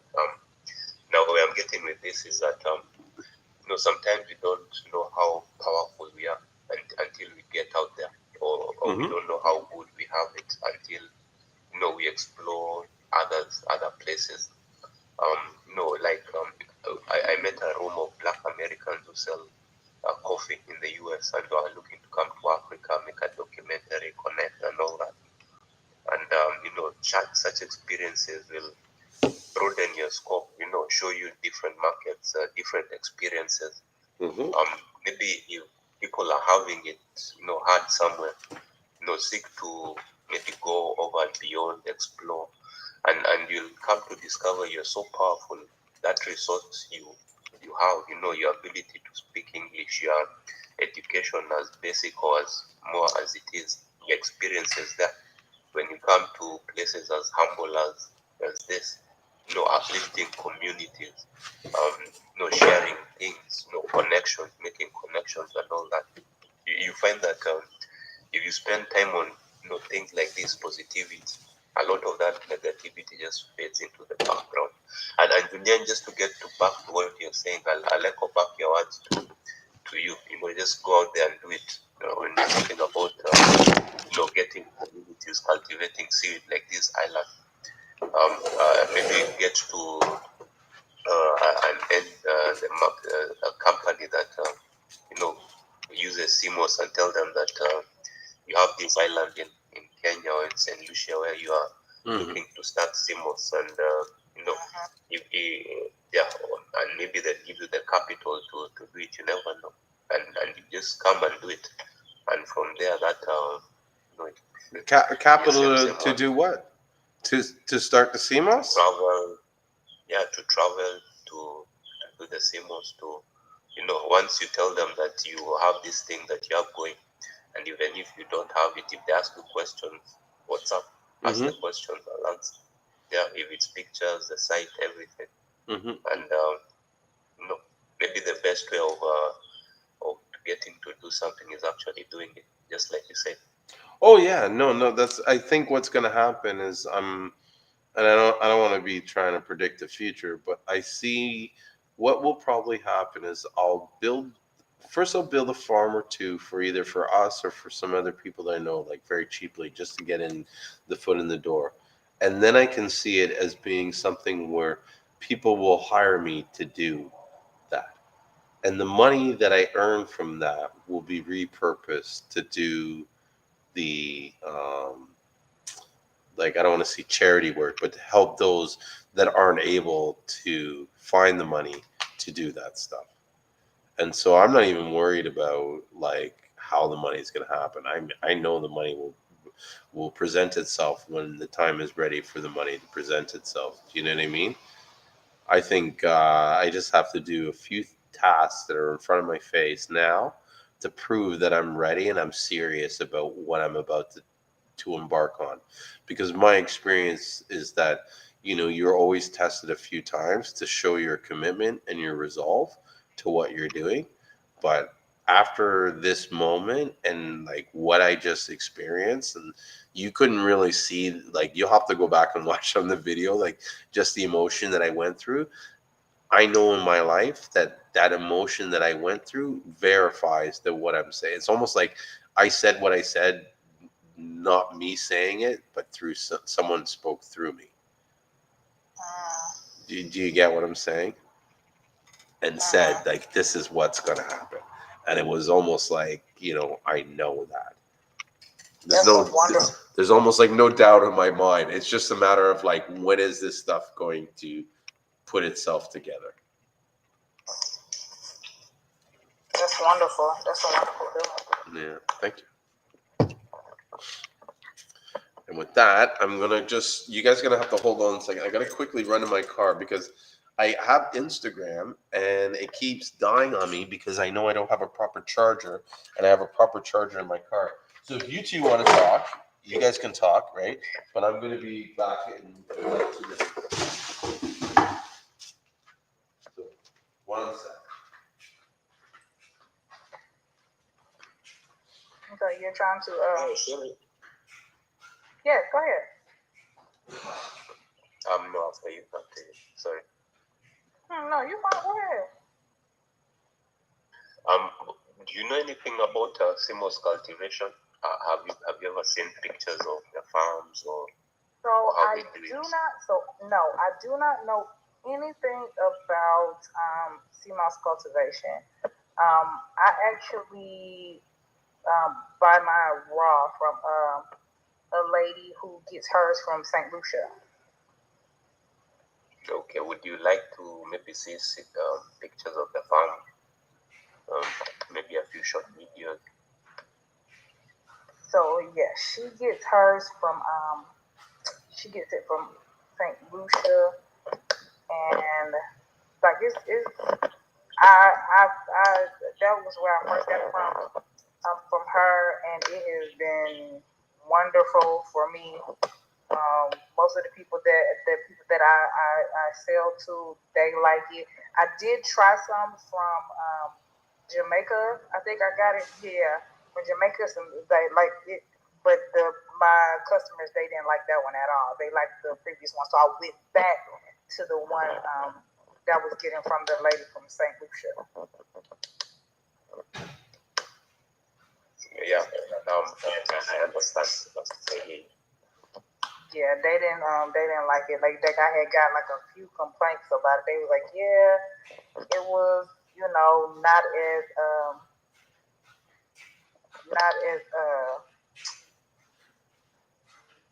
it was too grainy and too salty. That when I switched to the other one, it was too grainy, too salty. So they didn't. Have you ever thought of making I'm sorry, I didn't hear you. Have you really considered value adding it more? Other products other than gel? So I've considered doing because I do Seamoss. I also make my own elderberry. I do Seamoss. I also make my own elderberry syrup, and I also do my own fresh pressed juice. Cold pressed juices. I do those as well. But as far as like any other products with the Seamoss, because I know some people do the capsules and some people do gummies and all of that.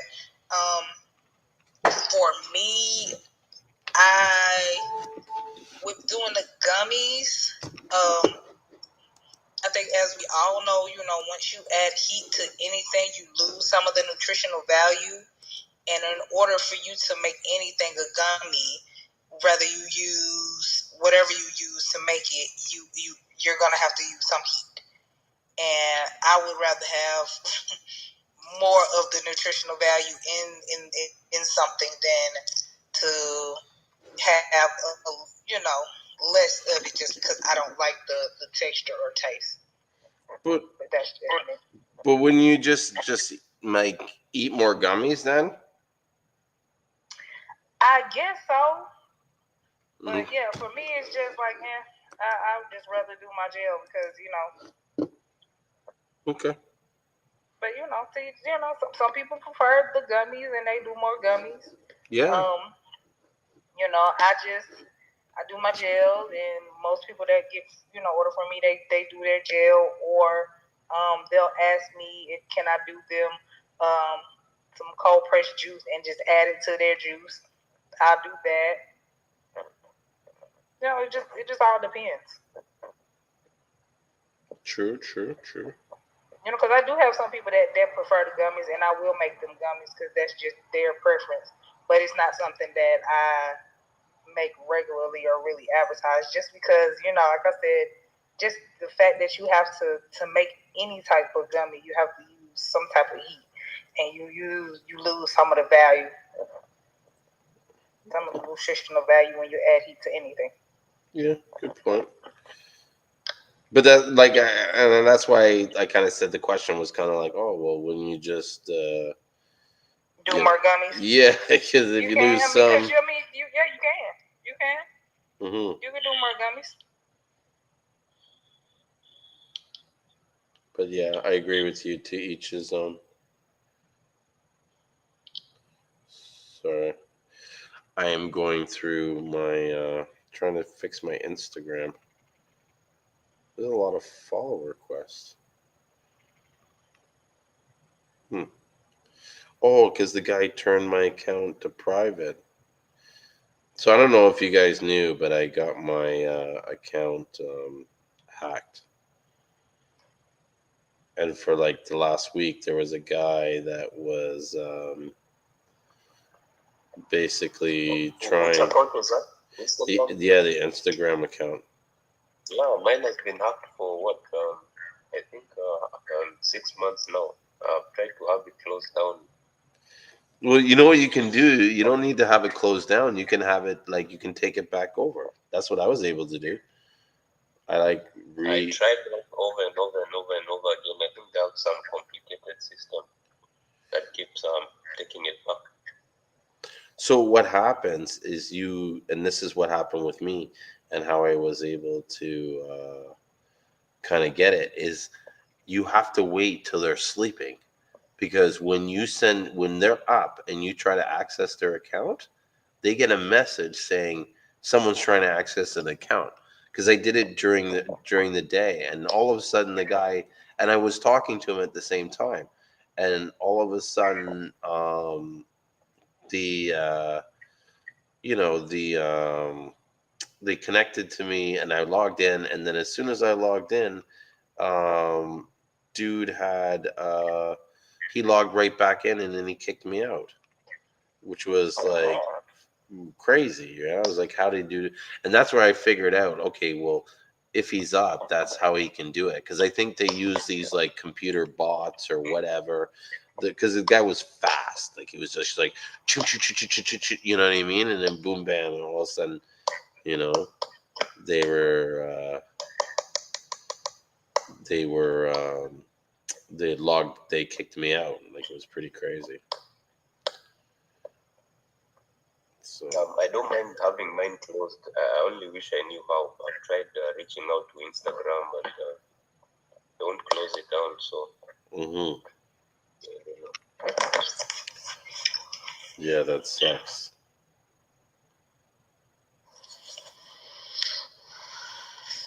How much are you looking to buy?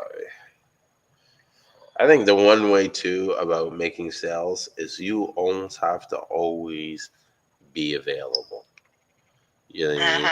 Like if this guy, like for me, like you can pretty much message me up till like about 1 a.m. And if I'm up and I'm close to the phone, I'm answering it, and I'm selling you Seamoss. Like I've sometimes sold more Seamoss after 8 o'clock at night than I do all day. And I kind of laugh sometimes because I'm like, these guys must be freaking out on the phone because they just messaged me thinking like, oh, the guy will get back to me in the morning. And I'm like, ping, ping. Yeah, I'm here. What's up? They're like, oh, you're around. Yeah, yeah. What do you need? You know what I mean? Yeah, you got this? Yeah, yeah, yeah. I got this. I'll ship it out tomorrow. Bam, bam. Sale done. You know? Like, like Oscar, you want to say, like, you asked me, like, how do you like sell more CMOS? Convince people that you're the go-to guy. That like no matter what happens, you'll pick up your phone and be available. You know what I mean? Then you'll have people calling you, like left, right, and center. Yeah, that could work. Because honestly, most of my customers, I truly believe they use me because of my service. Because they know that if they need CMOS to go out the next morning, they can call me at 10 o'clock at night and I'll pick up the phone and I won't have an attitude. You know what I mean? And we'll do a deal. I'll work something out and shit. And you can be like, I need this to go out, as soon as possible. I'll be like, boom, no problem. That actually happened, I think, today. You know what I mean? The girl like messaged me at like 1 a.m. last night. Needed some Seamoss to go out today. I sent her the Seamoss like invoice at 1 a.m. Went to bed, woke up, she paid it. You know what I mean? Printed out the the packing thing, and she had said to me at that time, like when I was making the invoice, can you please like send it out as quickly as possible? And yeah, it went out the next day. Now, if you don't call me and you don't message me and you don't tell me that you need that, then it's going to go in the regular queue. And they're going to ship it when we get to shipping it through the numbers. But if it's important and you call me and you're nice, you know what I mean? Because I don't deal with anybody that has attitude or anybody that calls me treating me like I'm supposed to be their Amazon. You know what I mean? That's not what St. Lucian Seamoss is about.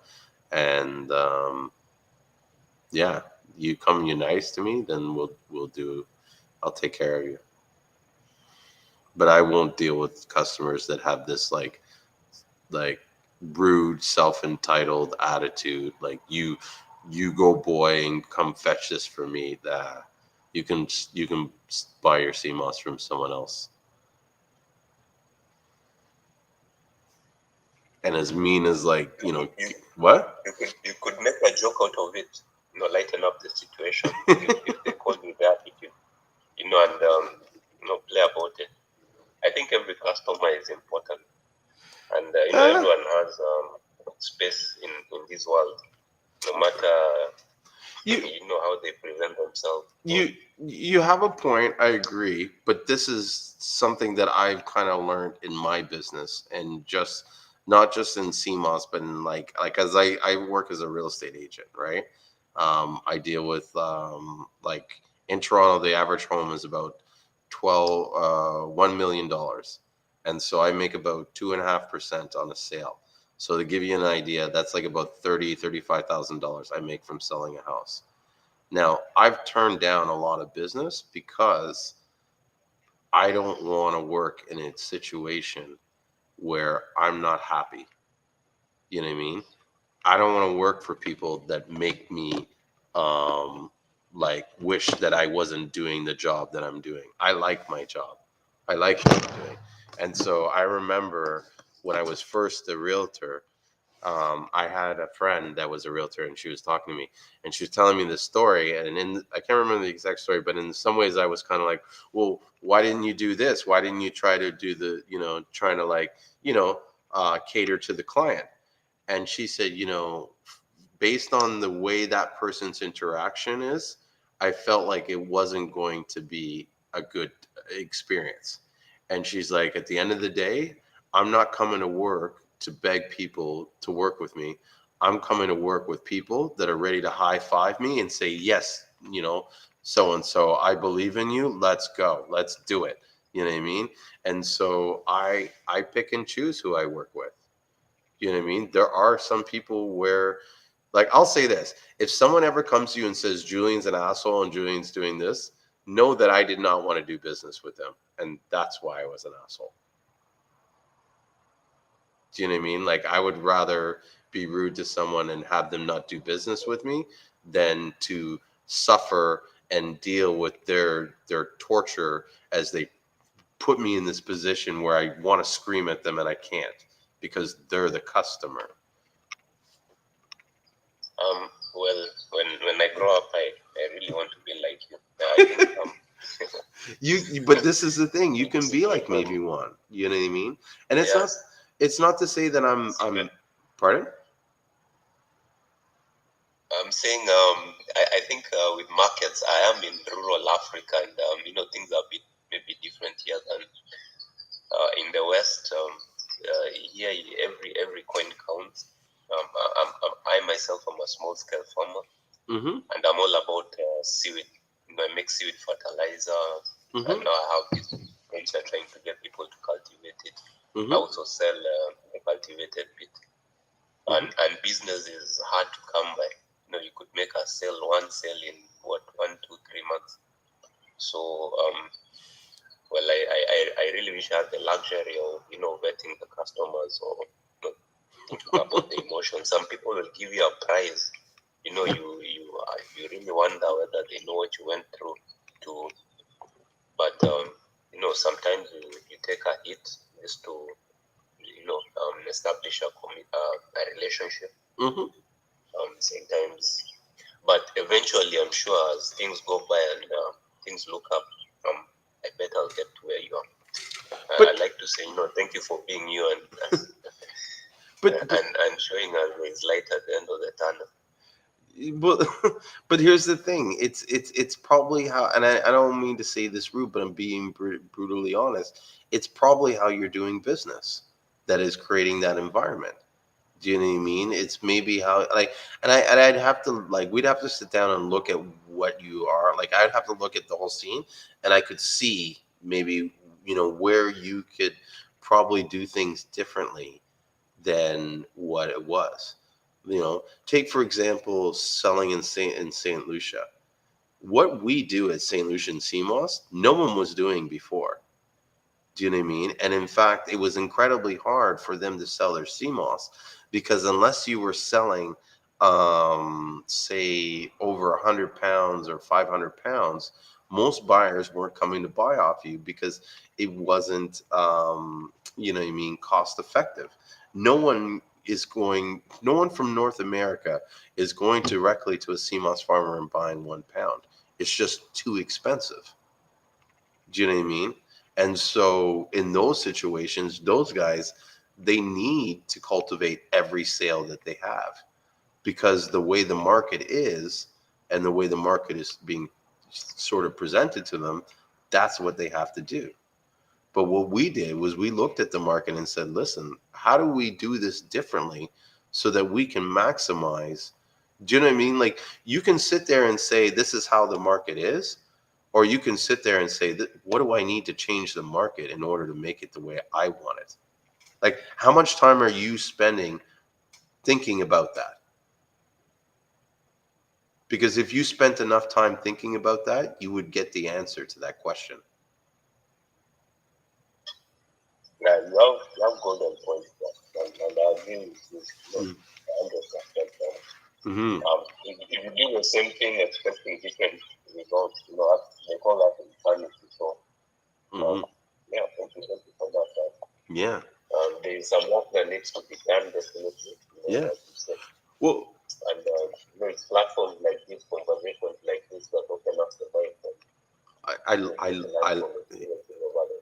I agree with you. I love it. This is why I look forward to doing this every Sunday and Thursday. It's not even to accomplish anything, but to have discussions about ideas that we never thought about having discussions about. Do you know what I mean?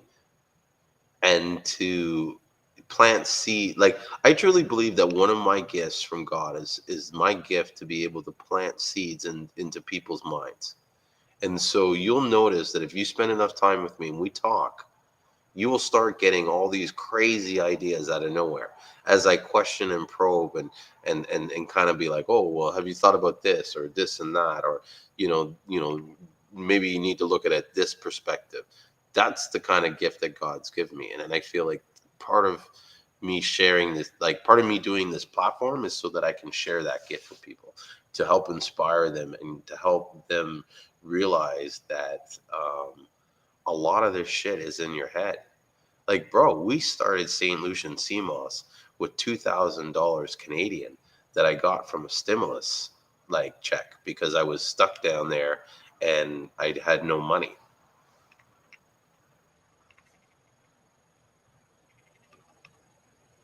Wow. And look what we built it into. And we had no business plan, no idea, just a vision. And what's crazy is, like, we're at a point now where my partner trusts me 1,000% because everything that we discussed and sort of like dreamed about and manifested has come true. even more. Yeah, I'm looking to develop those connections and partnerships. Hopefully with people closer to the market. Mm-hmm. Because a lot of it is in the West, and I'm sure I'll we'll get there definitely. Well, as I work with the farmers here, the cultivators. one of the best ways for you to get into the market is to get on that Cmos Buyers Club that I made for on Facebook. Yeah, I'm there. I'm there 100%. Yeah. Maybe I should be more consistent posting it and for putting it out there. For sure. But for sure. Yeah, definitely. Listen, those that make the money are the ones that are posting. I can pull up a list and statistics and show you all the. Pardon? I'm sorry. What did you say, Sherry? I said you have a Seamoss Buyers Club. Yeah, so there's a club on Facebook. It's called the Seamoss Buyers Club. It's got because I actually follow your St. Lucian Seamoss page on Instagram. Yeah, we actually follow each other on there. Mm-hmm. Yeah, but if you go on Facebook, you'll see I have one on on Instagram there, or not Instagram, sorry, on Facebook.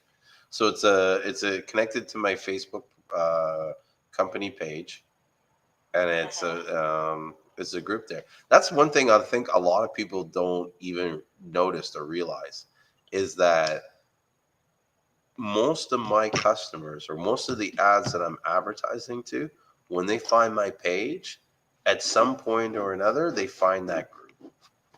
And so it's almost like I'm losing a lot of business because I have that group attached to my business profile. And so certain people, because I've had customers that have worked with me, them buying Cmos for a long time, and they get into the group, and you know what I mean? They decide they like this person or whatever, So, but it just shows me that you don't own the customer. You can't control these buyers. You know what I mean? Those that want to work with you because they like you and you care about them and you treat them right, especially if you like them. And those that you don't, they were never your customer anyways. Do you know what I mean?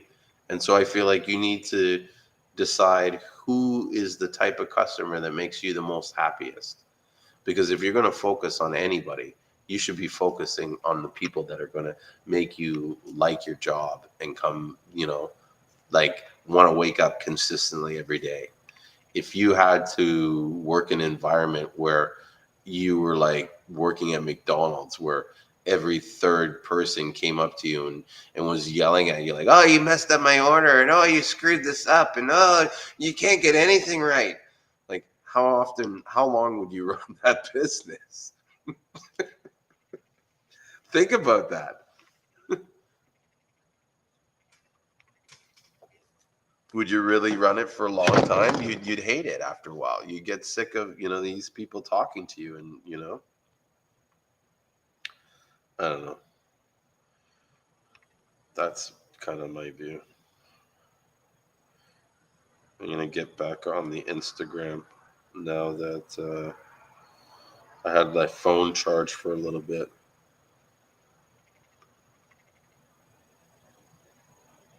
So what are your guys' thoughts? Do you think I'm like out of pocket when I say that? I'm curious to see what your guys' opinions are.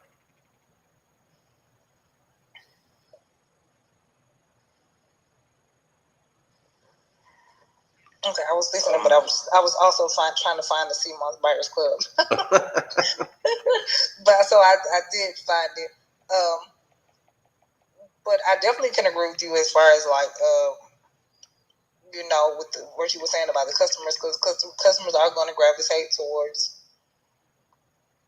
whatever they like better, even if they weren't in the buyers club, and it was, say, because like on Instagram or any platform, when you frequent anything or continue to look up something, you're gonna get a million other pages that say, oh, here's another person that sells Seamoss or whatever. And if that customer goes to their page and likes the representation of that, they may go to that. So I mean, it's all about personal preference. It is. You, like I said, you don't own the customer. You don't own your customer. You know, you want to keep them, but you know, it's all about personal preference. It's just like, you know, hey, I might like Marshall better than Ross, and they could have some of the same things, but I'm gonna go to Marshall. You know, it's personal preference. Yeah. And that's why a lot of times I help them regardless, whether they're buying from me or they're not buying from me.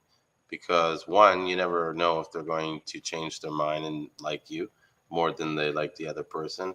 But two, it's like in this day and age, like there used to be this how do you say it? There used to be this time where, what was the saying?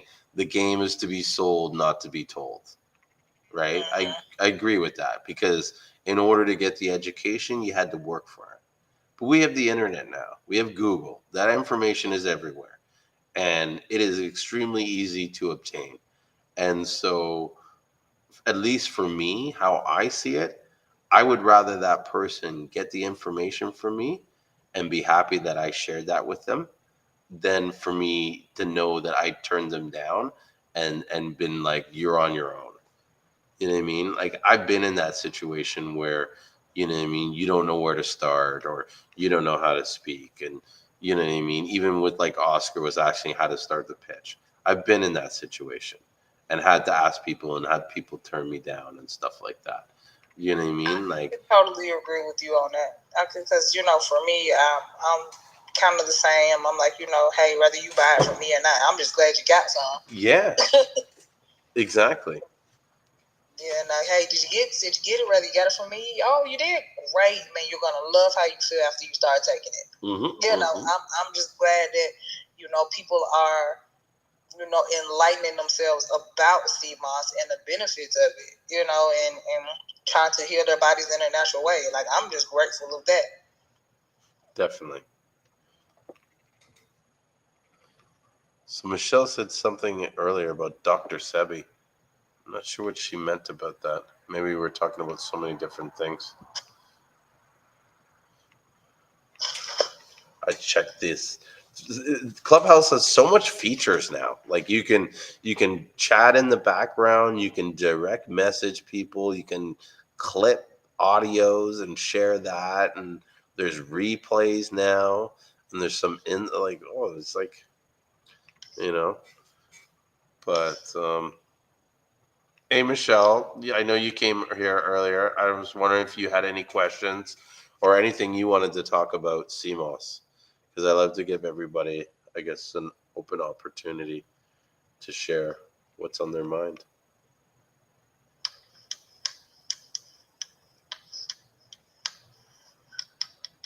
No, don't feel like talking? Okay, no problem. Let's keep it moving. I was wondering if Ricky is going to come back. I charged my phone a bit, and I got the Instagram going. Oh, you need to buy some. Well, come talk to us. Let's talk about Seamoss. How much you need to buy? Don't be shy. Do you sell Sherry? Do you sell raw Seamoss too, or do you just do the gel? I only do the gel. I haven't gotten into raw as of yet. I do want to. I just haven't yet. Yeah, I just haven't yet. So I just do, you know, I buy raw and make, because like I said, my initial, you know, how I started was just me buying raw and making a gel for myself. And it just kind of went from there. And that's just kind of, you know, what I continue to do. Because nobody ever asked me, was like, oh, do you have it raw? You know, people was like, oh, do you may have more gel, or are you going to make some more gel? So that's just kind of how the process has been going and how I started. And, you know, and I did add, like I was telling them earlier, I did add in, because I make my own elderberry syrup as well. Do you infuse it with the Cmos Gel, or do you sell it on its own? Depends. You know, if someone wants it with the Cmos Gel, I do it that way, or I sell it as a separate product. Cool.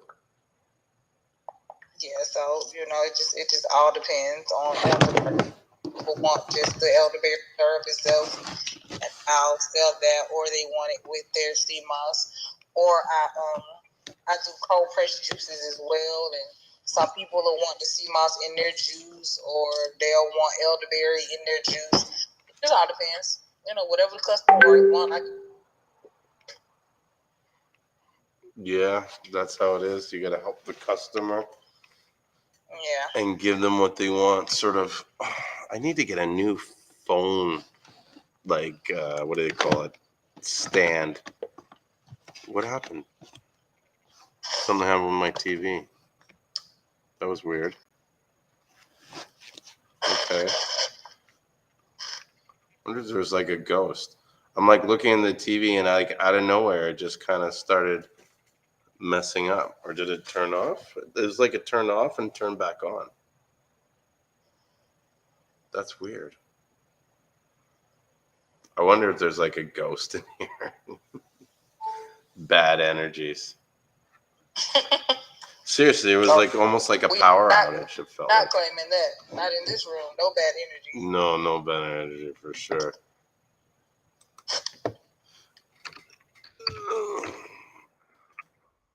Yeah. What am I logged out? What is this about? So, Julien, you source your Seamoss from St. Lucia? Yes. Okay. Yeah, it comes directly from St. Lucia. I love St. Lucia Seamoss. It's really good Seamoss. I love, like I was speaking earlier, like I had got some. I originally started getting Seamoss from this other lady. She sources from St. Lucia as well. Mm-hmm. Started getting from her, and then I ventured off somewhere else, and it was the biggest mistake I could have made because it just was not the same. It didn't gel the same. It didn't taste the same. It was just different. And I was like, well, see, that's what happens when I should have stuck to what I knew. Yeah. And you go. Yeah, you get people saying that Wild Crafted is the best because of this and that. Someone will come and say the experience with this Cmos is better than that Cmos. Personally, I just think Cmos is Cmos. As long as the environment is well cultivated, is clean, and no toxins.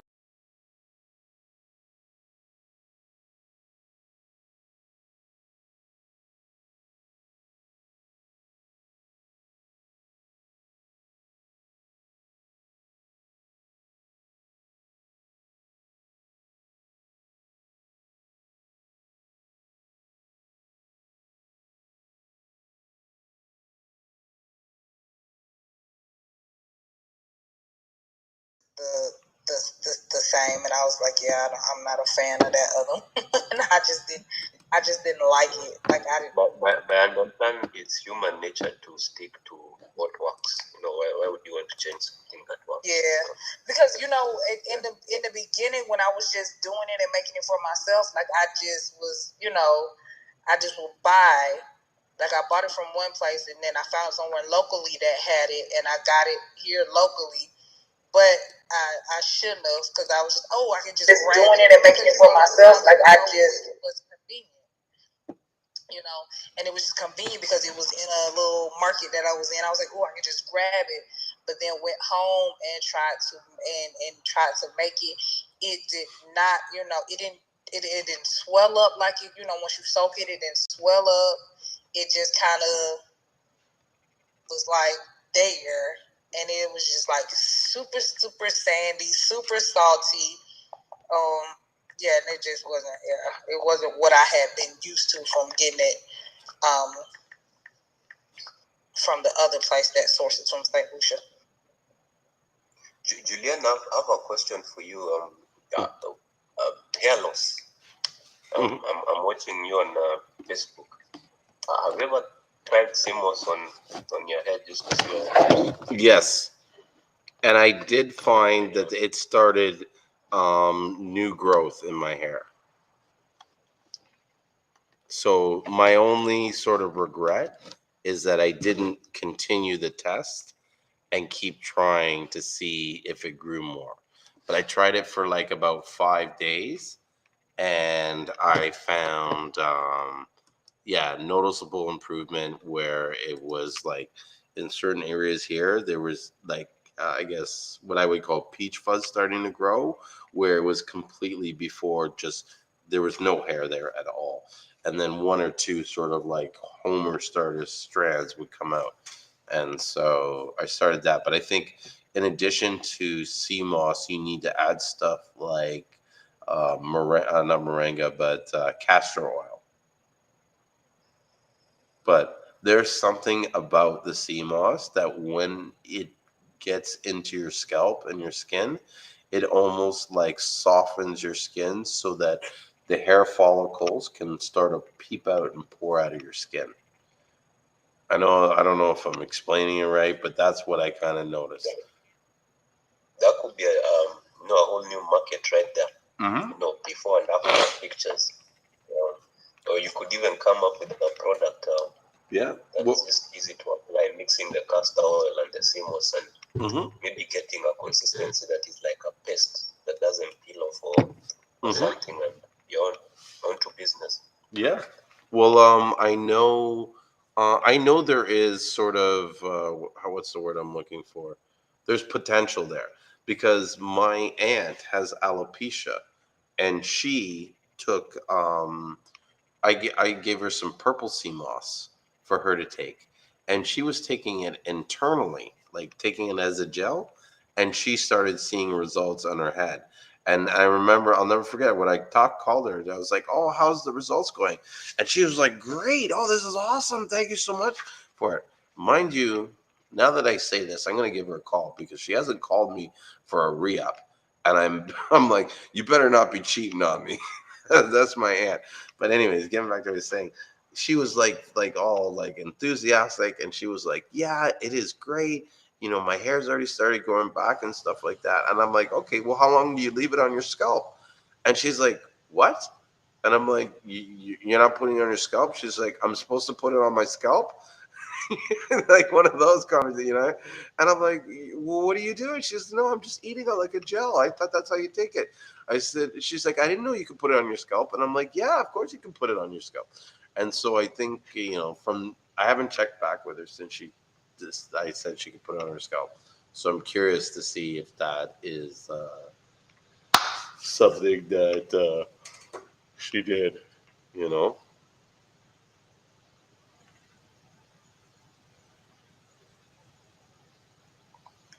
Yeah, it's been a pleasure, Julien. Now I have to run, and like always have fun with everything. All right. Well, before you go, you should reach out to this Michelle Albert that's in the group because she's saying that she would buy clay from the Caribbean or Africa here as well. Only if you know about this, it would make the hair more manageable, more moist and moisturized. Many things you can do with white clay. So maybe you should talk to her if you can get white clay for her. You know what I mean? And even she's been asking about CMOS. So you guys can connect on that level. Yeah, thank you. Yeah, no problem. She's not able to speak, but I'll reach out. I followed you. I'm following you, and I will reach out to your back channel. Let me share my number also. Okay. My WhatsApp number. Yeah. What does this scissors do? Share a clip.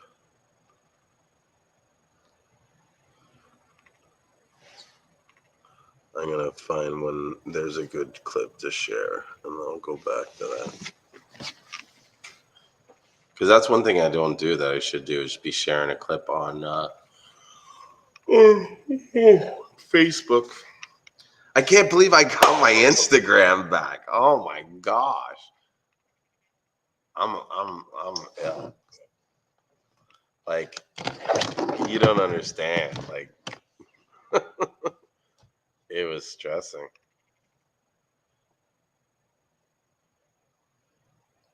Thank you for that, Julien. Yeah. I really hope I do get mine back, but it's been so long I've given up on it. And Mm-hmm. yeah.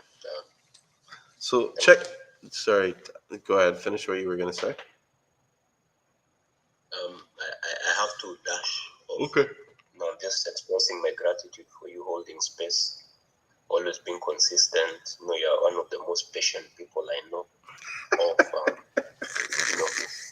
You have a natural ability to talk with anyone or about any topic. I know how do you interact with people of different types. So that's a gift right there. And thank you so much. You know what? I appreciate that, and thank you. But I'll say this, and some might say it's a gift, but it was something. It was a gift that I developed through practice, and I say that because I truly believe that if you want to have that same, you can. You just gotta want to be able. You gotta also want to be able to do the tasks and the stuff that it takes to develop the patience that you have. You'd be surprised how easily I get irritated and how quickly people bother me. And what I've learned is that it's not their fault. It's me. That's part of the reason why I have patience, is because it's really truly up to me on when I decide enough is enough. And in some ways, me being able to control me gives me more power. Do you know what I mean? And so, there's times where I want to scream at people, but like, it's almost like I have the power to control my own emotions. And so I choose not to do that, even though I want to do it. I don't know if that makes sense. Yeah, I want to grow up. When I grow up, I want to be like you in so many levels. Then just decide that that's who you want to be, because who you are today is the sum of all the decisions that you've made in the past. And so, in order to be the person you want to be tomorrow, you have to choose to be that person today.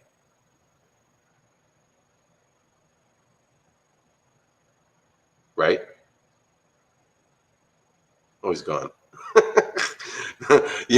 It's good he left, because I'm the kind of guy, like, if you don't end the conversation with me, I will find a way to worm back in and keep you on the phone. Well, you gave him some nice parting words. Yes. I would say that. Yes. Well, I want people to realize too, like, and this is what I've learned as I'm getting older, is that a lot of this shit is in our heads. It's what we create in our minds. It's not reality. Do you know what I mean? And I think that's the kind of like the key to sort of like in spiritual enlightenment, is to be able to separate the reality between what we create. Yeah, absolutely. Yeah. So, but yeah. Here's something interesting. The guy saying on Instagram, Black Ice, he said, I heard that there was a spillage around the Asian continent and it's affected a lot of the Seamoss to contaminate. So the best ones to find are the ones around the Atlantic and Pacific regions of water. Even still, they must be heavily metal and radiation tested. I'll say this. I haven't heard about anything like that. I've never seen any news about that. And I would question who you get. The source of any information that you get, I would always question it. And so if this is coming from someone who's selling you Seamoss, you know what I mean? Right, because I would do more research. I wouldn't go just by one course. I mean, like I said, even when I started off just buying for myself, was my main purpose, was just buying for myself to have for my own reason. I did a lot of research. I did tons of it. Looking things up, Googling, going from one source to another, get books. Like, I did so much research on it. Just because knowledge is power, and one thing, can't nobody take knowledge from you. And If you want to be informed about something, look into it for yourself. Like I can't stress that enough. Mm-hmm. You know, like I'm a teacher, so I do that with my students. Same thing. I said, you know, I tell them even when I tell them something, mm-hmm. you know, go look it up and see if what I'm telling you is true. True. That doesn't mean that I think that you think that I'm a liar, but there's nothing wrong with going to another source, finding out if something is true or not, or just, you know, making yourself more knowledgeable about something. Is nothing wrong with that. Mm-hmm. No, nothing. Just putting Ninja back in your job stream with the done already. What else is there? Sorry, I'm just reading what Michelle's saying in the back channel. I wish she could talk, and then, you know what I mean? It's so much easier, but it is what it is. I respect the space. Well, I'm a little tired. I know. I'm just going through a lot. And I understand that. And sorry, I didn't mean, I kind of slipped that when I said, oh, I wish you could talk. I was just being honest. Okay. But I don't want to put pressure on you, and I respect the fact that if you would rather text, that's fine. Like I'm told, I'll how do I say it? I'll make it work. You know what I mean? Like I want everybody. Dr. Sabi never died. Huh? I wish Dr. Sabi never died. Me either. You know that? Yeah, for sure. Because everything started going down drain. People just started bashing his reputation. Mm-hmm. And it's so funny because it's us, what they call black people. I don't call myself black, though. Why not? What is black? Who named you black? When did ancestors started calling themselves black, opposed to indigenous? And all the names, every language, every land is our land. Yep. See, I'm a real Egyptian. By the grapevine, someone told me. Mm-hmm. And Scotia, Scotland, the whole year, my Egyptians, Mizraim, Canaanites, Canandaigua, the whole America, mm-hmm. put, what they call Somalians. I'm not really sure, like where else. We had East India. We were giants. How are we going to share land with shorter people? Mm-hmm. Until we started allowing them to come and mix, and we were getting shorter. And the first midgets, the Twas. Never so heard every of language mm-hmm. is Swish, is Convert, except for, well, you know, the languages in the lands. But that's why I don't want to talk. Why? I tell too much information. Why not? No, share it, because a lot of times people want to learn this stuff. Like this stuff is new to me, right? So a lot of times you'll notice when something's new to me, I'll sit back and I'll kind of listen, because I don't talk about stuff I don't know. Do you know what I mean? What about Mr. Old African? Seamoss. What about him? What information, and the one from the Caribbean? Most people, okay, America is just really brainwashed. And it's not America no more. We're the United States. Mm-hmm. Because Egyptians used to run their lands. That is why the popes, all of them, dressed like Egyptians. Mm-hmm. Most people claim, like the people, Princess Diana, you know, married into whatever their cousins, their bloodlines, everything. Well, the bloodline, all Caucasians are Caucasians. Mm-hmm. You know, that's how it works. People don't understand that. There's so many lies, but those people are not royalty, and they're not of those lands. They mixed in and they just took over.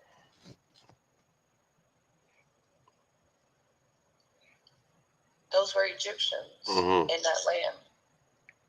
That's why they say Italians, tall, dark, and handsome. And I used to look at them like, well, where were they dark at? They here? They had pitch black hair, but they were snow white, pale.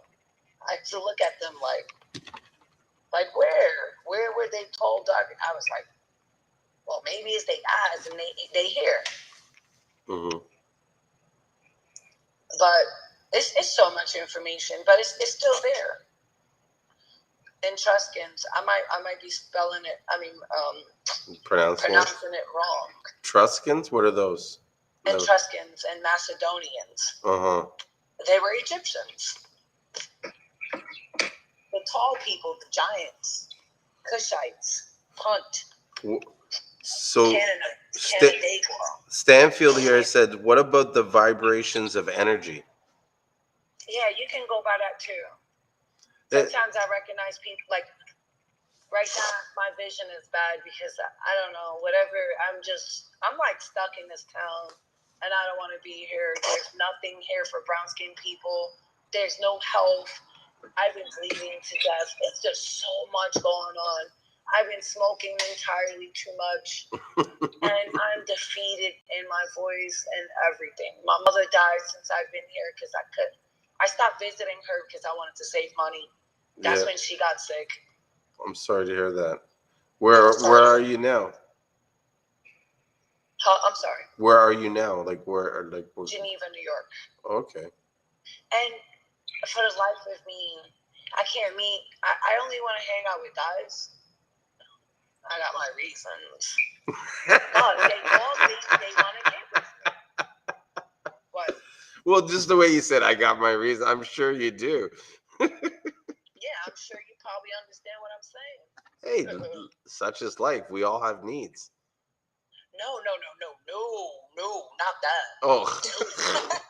No. Okay, maybe my mind's in the gutter. I'm just. I think I understand what you mean because I'm just like, I only like hanging around guys. I'm like, okay, well. I have more male friends than female friends, and I would prefer a lot of times to be around my male friends because you just get a different perspective of everything. They shouldn't want to fight with you, and I went to jobs where people thought they were going to try to force me to get with them. And I had a few women do the same stuff. Wow. In New York City. Crazy. Yes.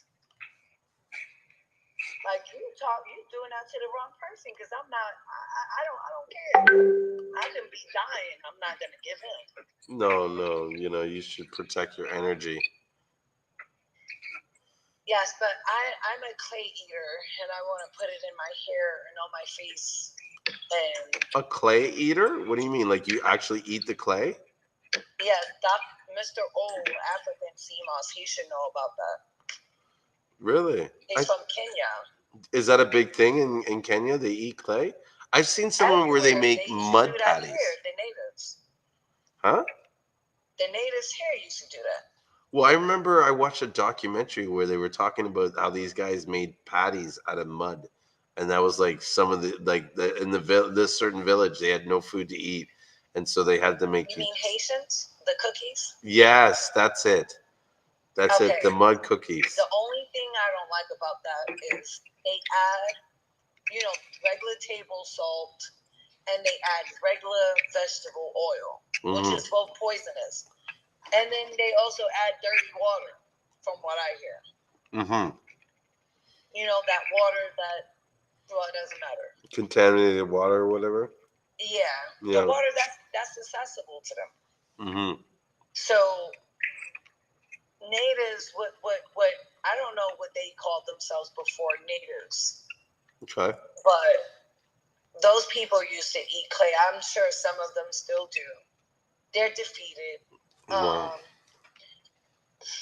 Tons of people that call themselves Europeans, they eat tons of clay chalk, but they sell it way cheaper than everyone else.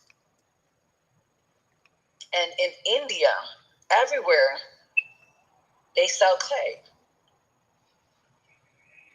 And they all eat tons and tons of clay. Okay. Now, clay has its benefits. Clay will clean, like you can put it on your skin. It will take all the impurities out of your body. It's like walking on clean earth. Like it'll tighten your face. It'll take the blemishes off. You have any bumps. It's kind of like using baking soda as well. When you eat it? Well, when you eat it, like if you have diarrhea, it'll plug you out. It will make you constipated. But you're talking like basically like taking it like topically or something, like putting it on your face as opposed to eating. You can do a hair mask. Yes, you can do a hair mask or face mask. You can even brush your teeth with it. Mm-hmm. Me, I eat it because it's better than smoking cigarettes.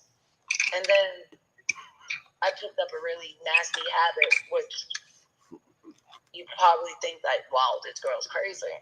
Mm-hmm. I started chewing tissue.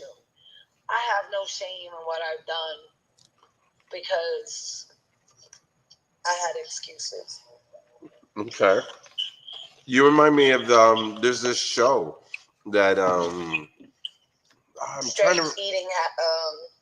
It's something like that where like some people are eating stuff like they eat tissue or they eat clay or there was something else but that. Clay, you see, there's some natives that still like use clay to like around their chicken, their potatoes. It extracts all the poisons out, especially the I don't really know what diatomaceous earth, but bentonite clay. Yeah, I was thinking of that, the bentonite. Now, bentonite clay, people are not supposed to eat it like that because it takes all of the iron out of your body. And if you're using a spoon, you're using a fork, you're using like a plate, like whatever it is that you're handling the clay with, the clay is gonna extract. If it's a fork, if it's whatever, if it's metal, iron, it's gonna extract. It was gonna try to take the metal out of it. So the show I was thinking about is called My Strange Addiction. Yes, I've watched that. This lady was eating her dead husband with bread.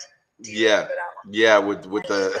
He was eating fine glass, and this girl, she was eating and not just chewing toilet paper, but eating like a big roll, like the ones that are in the bathroom. Do you eat that much? No, I don't. I only chew it. I don't swallow that. Well, so you just chew it. I remember seeing one. So I remember seeing one when a girl was eating air freshener. Uh-huh. Like she would put air freshener on everything and just eat it. Yeah, I think it was on my show, My Strange Addiction. Yeah, it was just bizarre. Yeah. So I'll tell you something about the girls on Facebook, and they've done it to me. There was this girl I have worked clay from recently.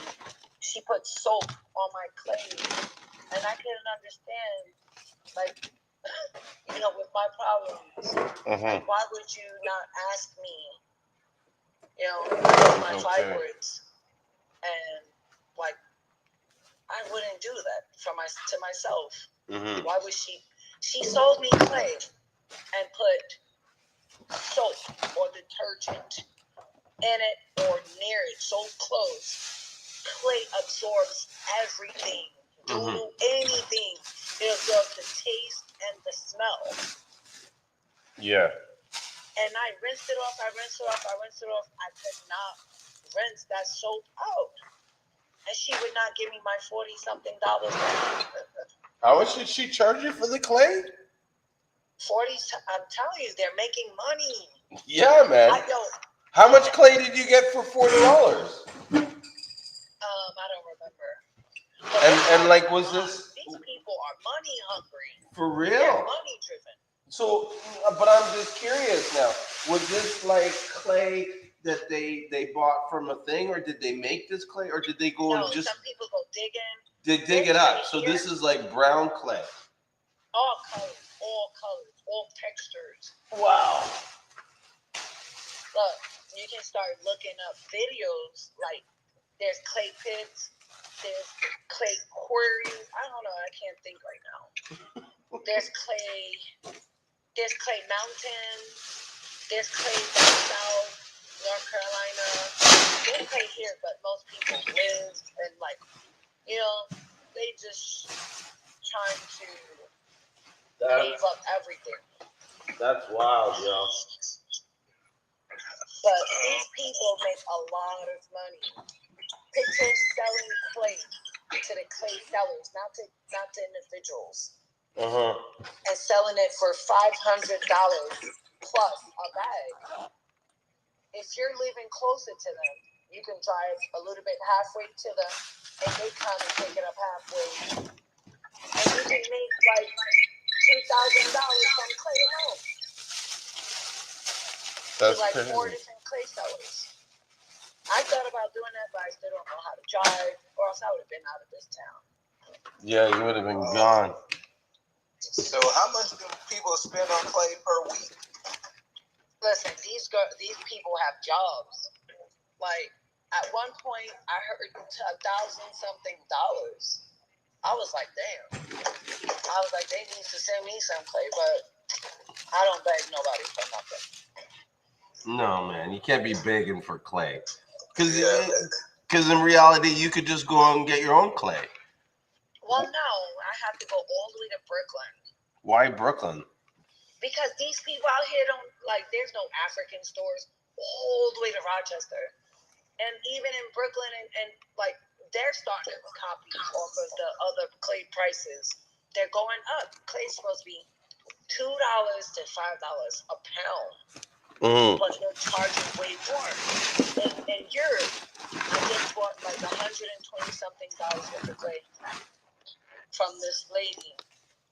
And she charged me, 20 pounds for $120 from her. Now, the clay wasn't really good. I think it's bentonite. Like, it don't taste like clay. It's chalk. They all taste the same. But is bentonite good for you? Like, isn't like too much bentonite not like? Yeah, like... it extracts all the iron out of your body. Yeah, like so. You know what though? I bet. Are you taking Seamoss? Like, I'm not trying to sell you on Seamoss. Listen, I live in like a small town. There's no way to get to. There's only a Wegmans and a Walmart. There's no Whole Foods over here. There's no Trader Joe's. I have to go either all the way to Rochester or all the way to Syracuse. Wow. And there's only a few buses coming in and out because they're trying to keep us stuck here. Why don't you just ship it in? Well, I don't always know like which company, and like I don't want to have to guard my mailbox. Why would you have to guard your mailbox? I don't have they don't have a key or nothing. It's just out of someone stole my packages twice already. Oh, wow. That's all it took. Okay, forget that. Yeah, but I had bought clay and someone stole my package. I was like, I don't think they have an idea of what to do with the clay. Yeah. I think they might have thrown it in the garbage. Yeah, they probably didn't even know what it was. I think the mail person threw it in the garbage. Really? I think he was like, well, what is this? Why would he? This is garbage. I don't know. People. Well, no, it's addressed to you. It'd be more logical if the person stole it off your porch and then looked at it and was like, "Oh, this is garbage." You know what I mean? Well, I had severe pain. Looks like clay. And like I went outside like an hour after they claimed they delivered it, and it was already gone. I said to myself, well, what is these people going to do with the clay? I still don't know what they did with it.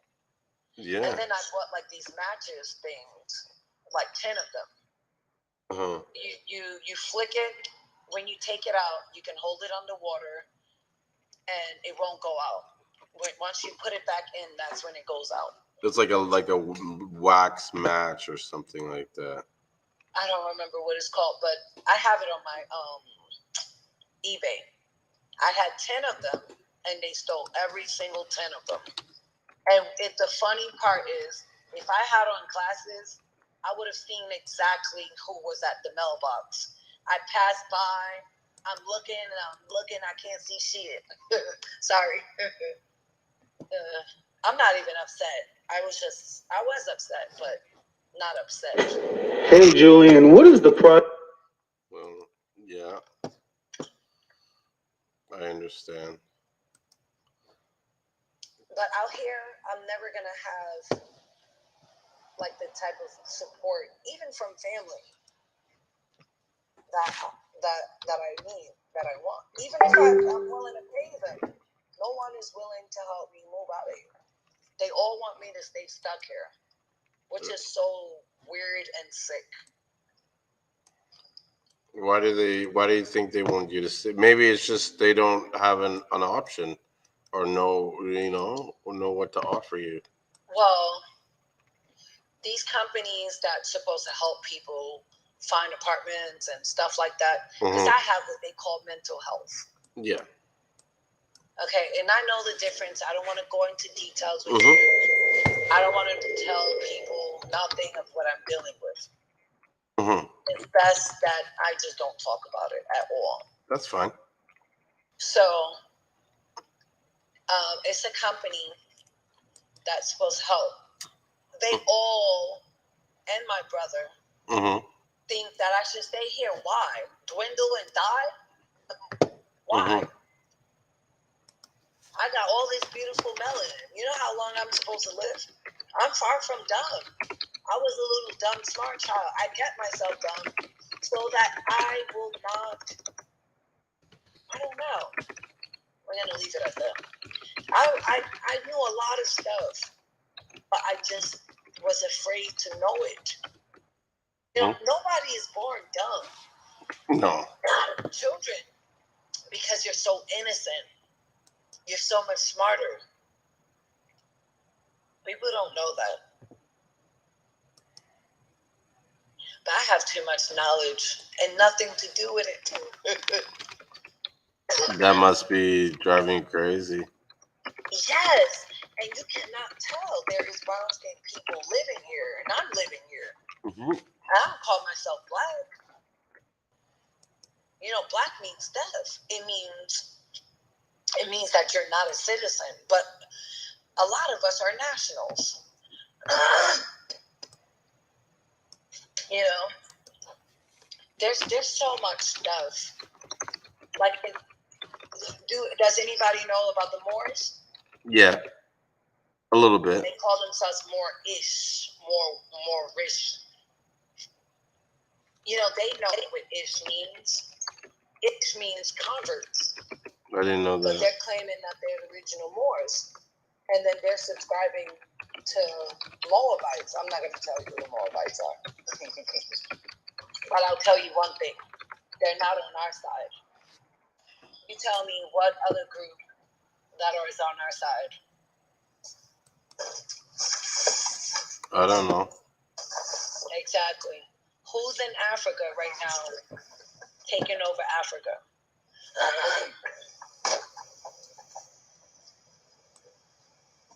I heard that there's a bunch of Chinese people that when they go to the beach, there's way more Chinese people than the actual people. Oh, that's true. People, not all of them are respectful. They don't. They look. A lot of them look down at us.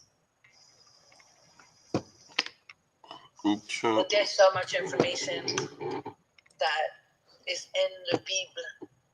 I don't feel like saying it in English. Yeah. Well, that's it because I can talk. And we can all talk. Yeah. You know what I mean? Look, I kept myself quiet since when I was younger. Now all I can do is run the yacht. I have appreciated everything you just said. Just FYI, I've been taking it all in. Well, there's so much people we can learn from. I would have definitely loved to have learned from Dr. Z. But I understood his appreciation for women. Yeah, that's one thing he did appreciate. And I heard that's why his children didn't get along. Like, they're upset that he had so many different children. My grandfather had 60-something children. 60? 60-something. Not just 60. 60-something, like 60. Near 66. Wow. Yes. we're a big family, and they basically, a lot of them look alike. Especially the brothers and sisters, they all kind of look exactly alike. But we're also the highest, dying. So I definitely need something to shrink my fibroids. There was this guy, if any of y'all want to sell the duck, he said he's from, Honduras, and he was willing to sell me the duck for like less than $10. I was like, what? Was it real? Well, I don't know. I never found out. Yeah, that seemed too good to be true almost. Well, I think he needed money. Oh, yeah. That would do it. Yep. The English, the American dollars, the USD is worth more. Like when I went there, $1 was worth $100 or $200 there. So that's another way that these people keep other people, at a lower state than us. Their money is not worth nothing. Like in Jamaica, I used to hear that all the time. $1 here is worth like damn near 2,000 of their dollars. And that's crazy. Why? Well, that's why they were scared about Bitcoin. Because it'll put everybody on a level playing field. And it's crazy where Africa, all the gold, all the cars, phone parts, and like so much comes from Africa. And Africa was all, the same people until these people started a conquest for indigenous people, and they started taking over those lands and moving to Africa, and then past Africa to America, the Caribbean. That's exactly how it happened. And indigenous land, Aborigines, I mean. Well, yeah, they did that to America too. Europe too. Europe too. Yeah. White people not Europeans. They not white like spirits either. There's so much we don't know. Right about that. I'm getting messed up. Like, I'm dealing with a lot of bad stuff. That's the only reason that I talk. I lost my mother in the process. I lost my aunt. I lost a lot of people. And I don't believe they were supposed to die. My mother was healthy until they gave her that false diagnosis. I'm sorry to hear that. Yeah. Losing your mind, stressing to what's anyone. messed up? Like, I have fibroids. So if I smoke, which I did, like, I have to take... I'm so sorry. I did move my face from the phone. In order to stop my fibroids, y'all know what I'm trying to say. Yeah. I have to take hormones, and hormones is the same thing that started my fibroids growing, and that keeps my fibroids growing, besides sugar and meats. How is it I'm using fibroids to stop my blood from bleeding? I don't know. Well, I think it's something about the hormone medicine that they're giving you. It being synthetic the way it is, I don't think it's like tricking your body. Well, I don't know, but I started growing a cyst right by my leg. It's a little personal, so I don't really need to be too specific. But you know how I made it go away? No. Onions. Yeah. Like, I started eating a lot of, I went all the way to New York just for this. to East Indian store. There's quinoa, lentils, and I would put like 2 onions at a time while I'm cooking. And then it went away like that. It just grew in one day. It grew in a few hours. That's the crazy part. That cyst, I was even in the hospital for a full day. It grew within hours. And I don't think they put that much stuff in my body either. So like these doctors, these systems, they're killing us. And I've been through that. Just like I knew that they were gonna lie to me on the DNA test.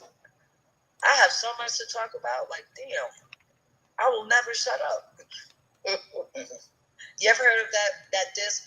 You talk so much, no, something about you never shut up. I don't know, I don't remember. I know what song. It's an old song. But yes, you know, and even the DNA test, they lie. Like I had to learn the hard way. Like I know if they're Asian, I know they're Caucasian. Everybody else, except for twins, triplets, and the ones that get albinoism, none of those people are from my father's people. My mother's people is different. Bless my mother. Mm-hmm. I miss her. She was a very good person. She was very relaxed. Mm-hmm. Mothers are she like accepted that. us just as we were. Mm-hmm. Well, that's it. You're done? I don't want to talk too much. That's fine. Well, I just need my fibers to go away. The fibroids? I think Cmos will help with that. Sorry. Well, which one is going to get to me faster? I'm upstate New York. Well, probably Ricky will. But I'm laughing because as I say it, like, dude, like the amount of people that like roll their eyes when I open my mouth because I'm always like, well, you know, that like Seamoss would help with that. And they're just like, oh my God, like the Seamoss guy. Like, does he ever shut up? Well, Sorry. Cmos is very good. Like I've always known Cmos was good. I know. I have It is. soursop leaves. And that's the thing, it's amazing. Like the Seamoss, it does so much stuff. It's hard to not like preach it. But you, Absolutely. I totally agree. so you got soursop leaves, nice. I never, and see that's the one thing I love about Seamoss is that it opens up to you to trying out these other stuff that you never thought about eating or trying. And so like I never had access to soursop leaves until I got into Seamoss. I never knew about it until people all around me were like, "Oh, soursop, soursop, soursop." You know what I mean? Even I heard moringa. Dr. Sabi talking about it. Pardon? I heard Dr. Sabi speaking about the soursop. Mm-hmm. Soursop. Now, if they didn't keep us so ignorant, if they didn't brainwash us, I would have known this. Well, you know what? This is what I find kind of interesting and funny. Is would we have known so much about Dr. Sabi had Dr. Sabi not died? Because I knew about Dr. Sabi before that. I never knew about him. I never heard about him. You never heard about Lisa Lopez? No, I know who she is, but I never knew about the Seamoss and stuff. Yeah, they talked about the doctor that cured the AIDS. You know what? I remember a long time ago, I saw an ad in the paper, like in a black mag, because we have these papers. One's called Share, and I remember seeing an ad like that, and I'm like, "This guy's a quack. This is no way that this is true. Someone cured AIDS, whatever." You know what I mean? But I didn't assume it. Maybe he even said Dr. Sabi, and I was like, "Who names himself Dr. Sabi?" Well, I believed it. Hey, when I was younger, when I was younger, my aunt used to take me to go see the sick. And I told myself I was going to heal the sick. Mm-hmm. But nobody taught me nothing. Nobody told me nothing about I was the dumbest child I ever knew. Mm-hmm. Who told me that I can do anything like that? Nobody. You told yourself. You created that in your own world. What do you mean? Like I believe that I have the ability to look at someone and like I can sometimes look at someone and say, "This is what's wrong with you." Like I remember my sister went through some crazy medical condition, and she had this bloated stomach, and no one could understand what was going on. And I looked at her, I'm like, "Your body thinks you're pregnant." I go, "When was the last time you had a period?" And she was like, "This and that." I go back to the doctors and tell her. And I told her exactly. And she went back to the doctors, and they found she had this rare condition that like no one had, and like they were amazed that I was able to diagnose her like that. But a lot of times we have it all within ourselves. It's just we convince ourselves that we don't. Do you want to know why? I don't really care, but you can tell me. Go ahead. I'm gonna tell. Look, I like people to try to figure out things themselves. I'm just gonna leave it as deja vu, but it's not that. Deja vu is something mainstream people made up. It's one way to look at it, but it is what it is. Okay. There's a lady. She says it in her book. Florence Donaldson. Yeah. She calls it infinite something. But, people are so much smarter than they can be. My memory when I'm happy is I joke a lot and I say I'm a stalker because my memory is so perfect. Mm-hmm.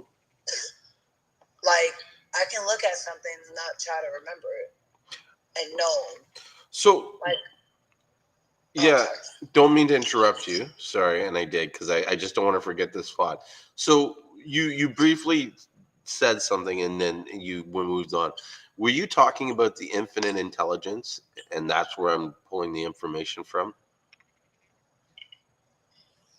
Well, what do you mean when you say infinite intelligence? I believe that there's a dimension in this universe, and that if if you like allow yourself to vibrate at the right frequency, you can connect to this sort of dimension. We're all connected. Whatever. I don't know all this stuff, and you're asking me to like talk like I'm an expert, and I barely even know what I'm doing. What do y'all guys believe in? Because it doesn't matter. Well, I'll just say this: that most of my intelligence doesn't come from me; it comes from within me, and that a lot of these information or ideas that I get, it's coming from messages that are that are downloaded to me, and I believe that this information is coming from the dimension that I call the infinite intelligence, whatever you call it, whatever. Not too many people believe in Christianity, right? It's the universal storehouse of all information. What? What about Christianity? Do you believe in Christianity?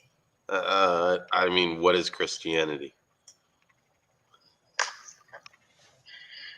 What the Israelites had, and they passed it on to the world?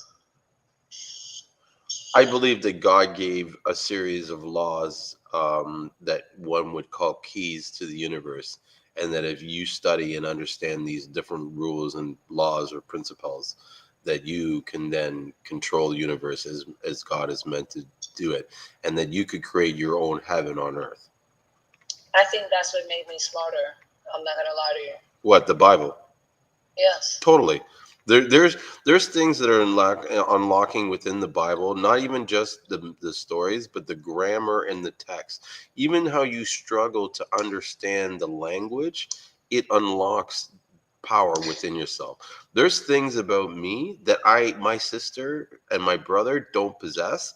And when I look at what is the number one or the only thing that really differentiates between the three of us is that I read the Bible and they don't.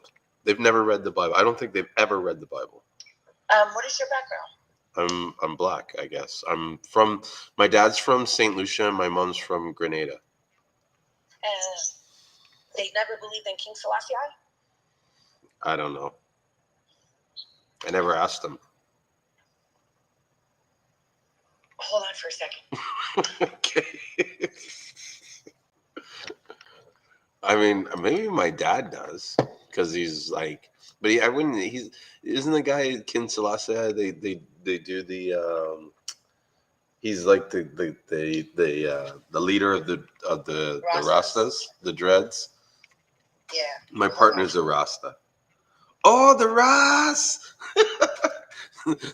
That's how he's described when I talk to people. And I'm like, oh yeah, my partner, you know, the dread guy. Oh, you mean the Ras?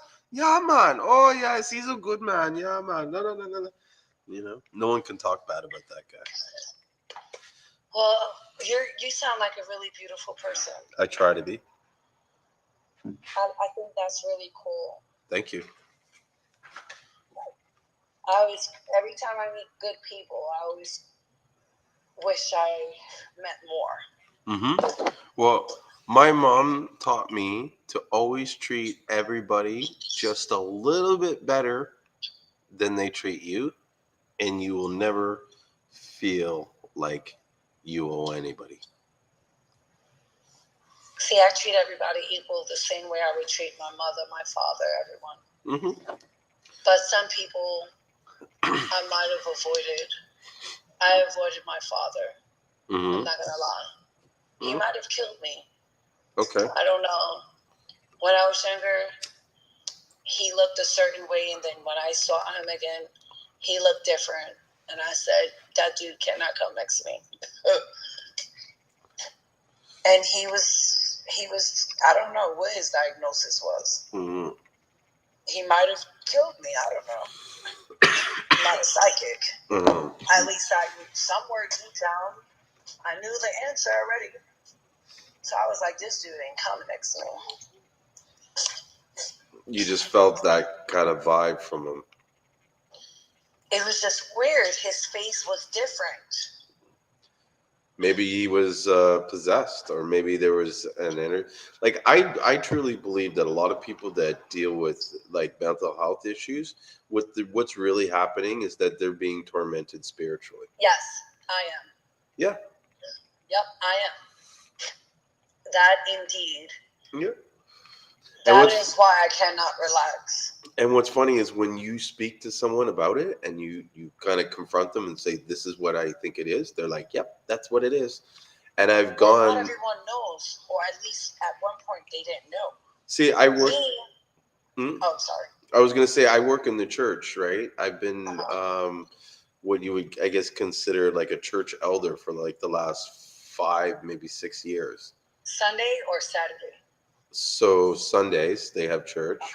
And then, but I've caught on Fridays, we have this thing called deliverance.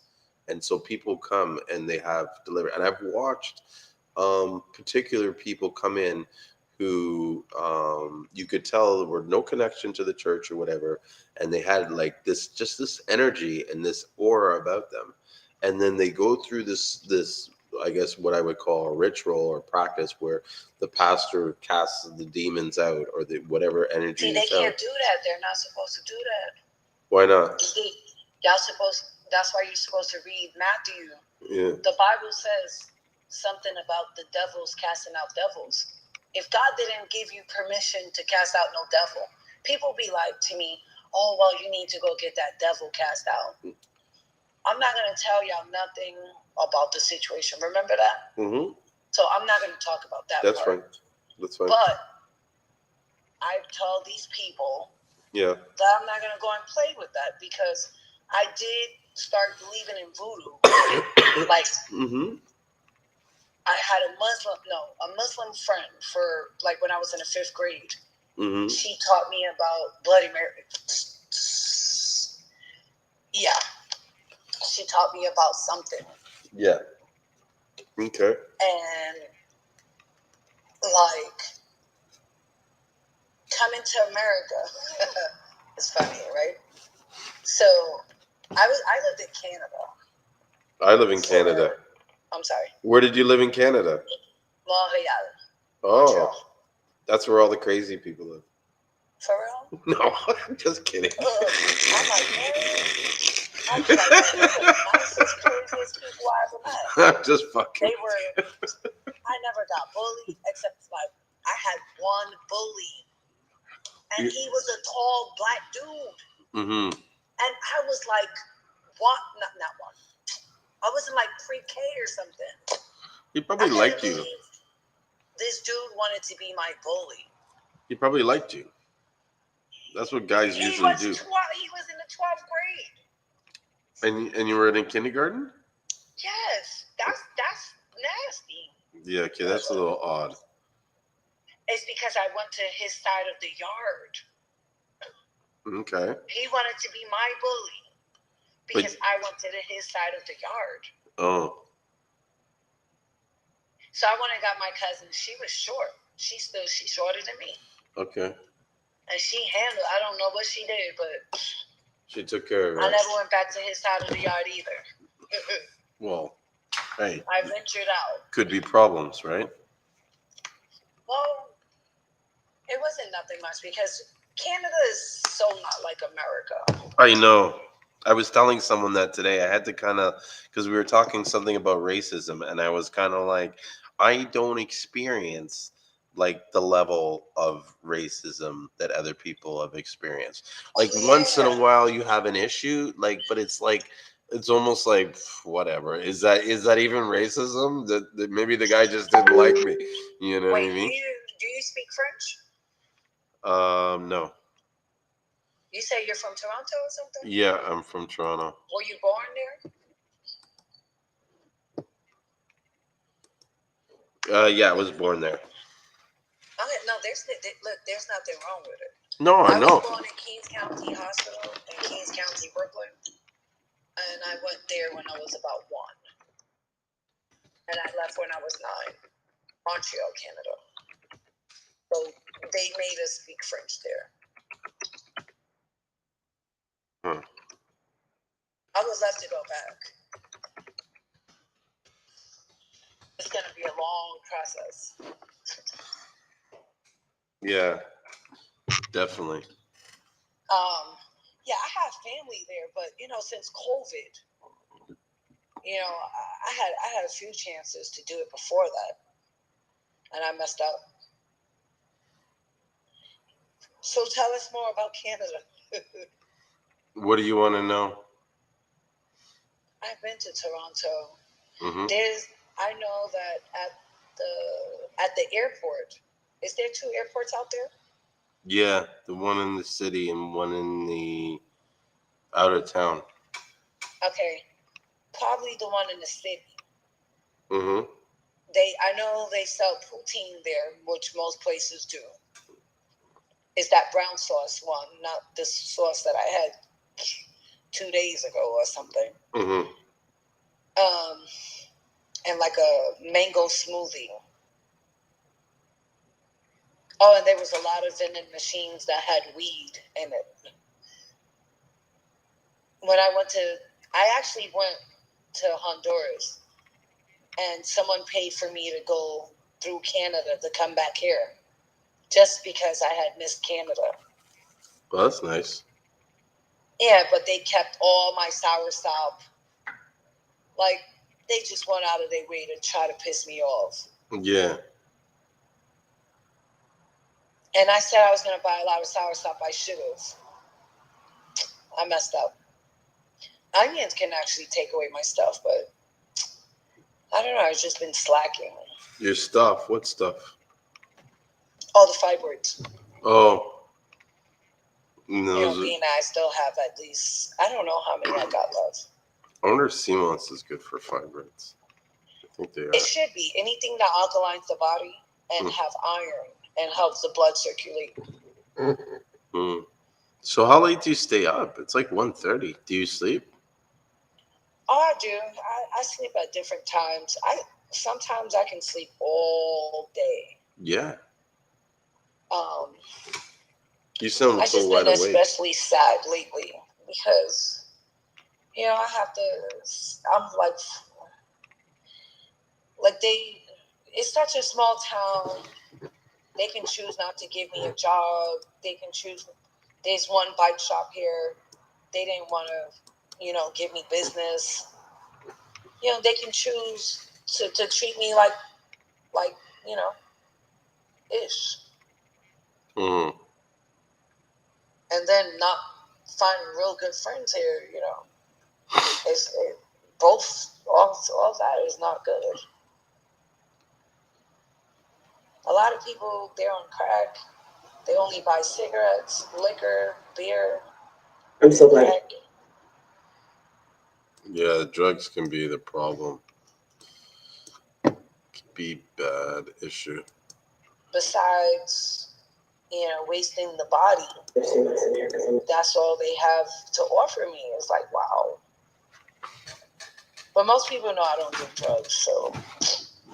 Pardon? Like, I cannot heal my body if I'm going to be doing drugs. I chew tissue, that's enough. Smoking cigarettes, that's enough. Yeah. I don't have time for that other stuff.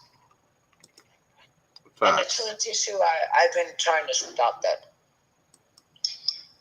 How did you start that? Well, my sister, she always attacking somebody. What? And I felt, this was when I was living in Brooklyn. Let me see what year.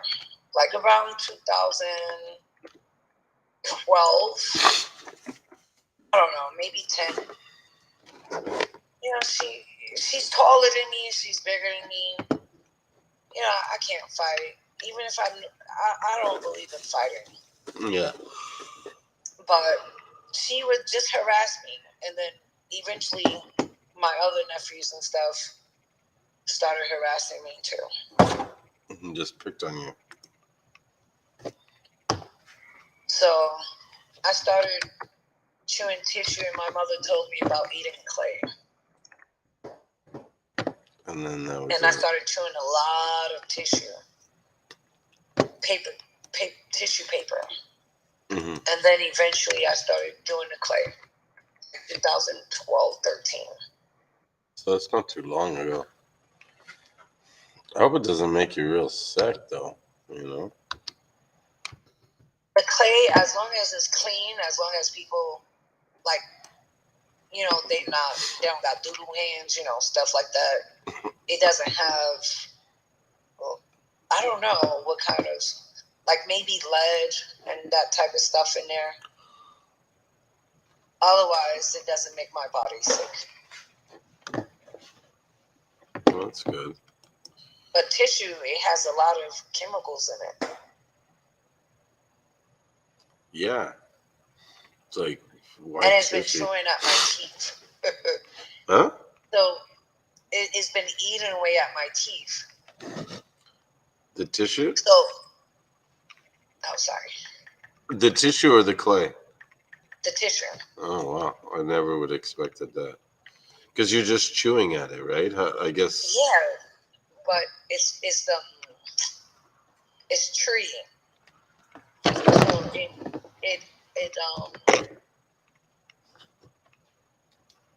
I don't know how to explain it. It's basically like sanding your teeth. It'd be like grinding it. Yes. It's like sanding it. I don't know. But it makes me feel like, sometimes when I smoke, relaxed. It's an illusion. Yeah, definitely. I wonder if that has something to do with these spirits that are sort of troubling you. If they're even like pushing you to sort of, how do you say it? It's just I've been stuck here.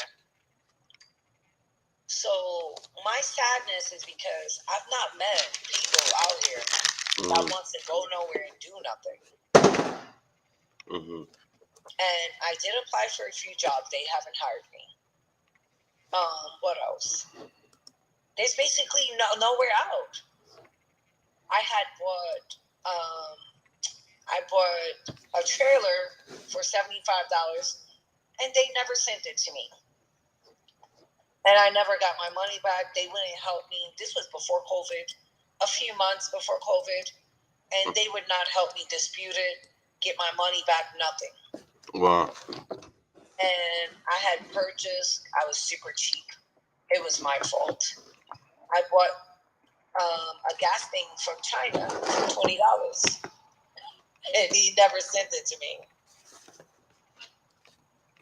But the $75 thing, they still didn't give it to me. I was like, damn. It's just a lot of things bad. I paid for tickets for my bike. Like, these people here, All they want to do is arrest, and tickets. They don't want no other way to make money here. I know they know what they're doing. Nobody's that stupid. If I know it and I'm this stupid, you gotta be smarter. Crazy. It's just a joke. It's no diss. No, I know.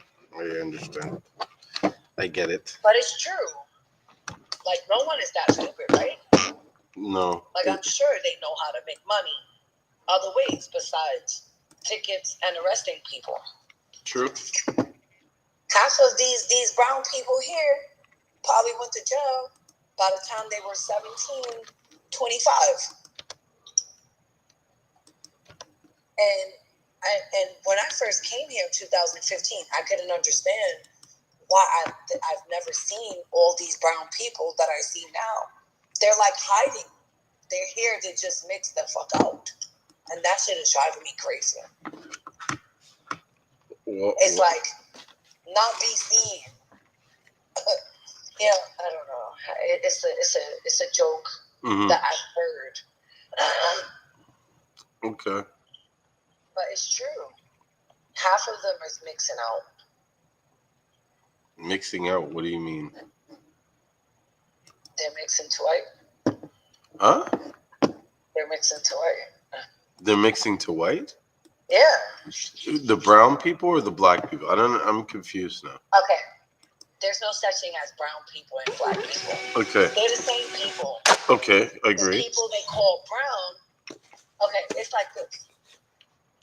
White people originally started calling Semites.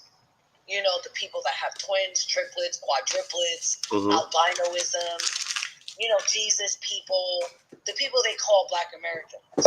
Okay. Not Native Americans, not Africans. But then, you know, so that Africans, because they didn't really want to mix out, basically they just started calling everybody black eventually. I don't know about Aborigines, like from Hawaii, Micronesian, Fiji. They're all the same people. And most people that don't read the Bible, they don't know that. Okay. So brown and black, there's no such thing as black and brown. We all had the same amount of melanin. You stay in the sun, you're going to get darker. True. Egyptians, my ancestors, my tall, beautiful genes that they mixed out, they stayed in the sun super duper long. They got darker. They went from reddish brown, which everybody in the world was. There was no white Caucasians or no Chinese people at the time. But I won't tell you when they came in. That's none of my business. Today, this second. So, like you have you ever done Bible study? What do you mean? No. Have you ever done Bible study? No. They don't teach all about prophecies, nothing? I mean, I read the Bible, but no, I'm not kind of, how do I put it? With the church. I understand that, but like, I'm not on that kind of level when it comes to the church. So Have you ever been baptized? Yes. Well, I got baptized 3 times. Yep, I've been twice. Okay, see? And I fast and I pray and I read my Bible, like maybe not every day, but to me, it's like my view of the church and religion is that this was something that was made by man, not by God. Well, that's not true. Okay. It was given to the Israelites, and it was their culture. Israelites had no other culture but that. Okay. It was their way of life. Okay. And eventually, they wanted to be like everyone else. I don't know, maybe God was overbearing, or whatever that word is, like, it was too much for them to handle. But they wanted kings like everybody else. I don't remember if I read about that or I saw it in a movie, but it's true. All you have to do is read the Bible. And there's the older versions have more truth in it. Like it will tell you, which I was about to tell you, who white Caucasians are in the Bible. It's, let's just say that it said the person had blue eyes and blonde hair, but it didn't say blonde hair. I don't want to give it away. Why not? So, because you didn't read it for yourself. So? Edomites, Esau, Jacob's twin. Jacob came out dark skinned. Esau came out first. Okay. He came out different from the whole wide effing world. You didn't read that part, Genesis 25? I don't remember. I might have, but don't remember it. Like I remembered it. Because the mother, God told the mother that Esau is not supposed to get the blessings, although they allowed him to come out first. They used to be fighting in the womb. I guess who came out first, who was going to get the blessing and who was going to get the birthright. But Adam and Eve was already, Indian red. You know what I'm saying? Indian, swarthy, all those things that they used to describe us. How they're going to make Jesus come from white people if, Adam and Eve is already made in God's image and likeness. You get what I'm saying? A little bit. Trying to understand. I'm learning. Okay, it's like this. White people are not indigenous. They're not brown skin. They got different hair texture, and they don't have melanin. He was blonde hair, blue eyes. Indigenous people is the opposite. We're made of I don't know. Look, put it this way: nobody's better than nobody. Yeah, I grew up in Canada, for goodness sake, and I love my people that I used to go to school with, and I was friends with. Yeah. I don't. Canada's a good country. Well, except for that COVID, like the way that they were going with the COVID. COVID is fake. Did you have to take any shots growing up? Not really. But I did have meningitis as a kid. I almost died from it. For real? Yeah, and then. Are you hairy? Are you RH positive? Who? Do you have hair on your chest? Yes. Do you have hair in like your butt, like your back, your lower back? Yeah. Or, yeah, you probably Caucasian.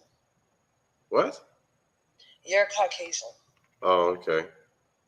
You should check to see if you have the protein, the RH protein, the rhesus. I probably am. That's why I connect with white people so. No, that's not why. I'm kidding. White people grow off mixing us out. There's no ifs and they cannot stay in the sun. They cannot see out of their eyes. They cannot have babies in their womb if they don't have melanin in their bodies. So, like, to a certain degree, they have to coexist with us. In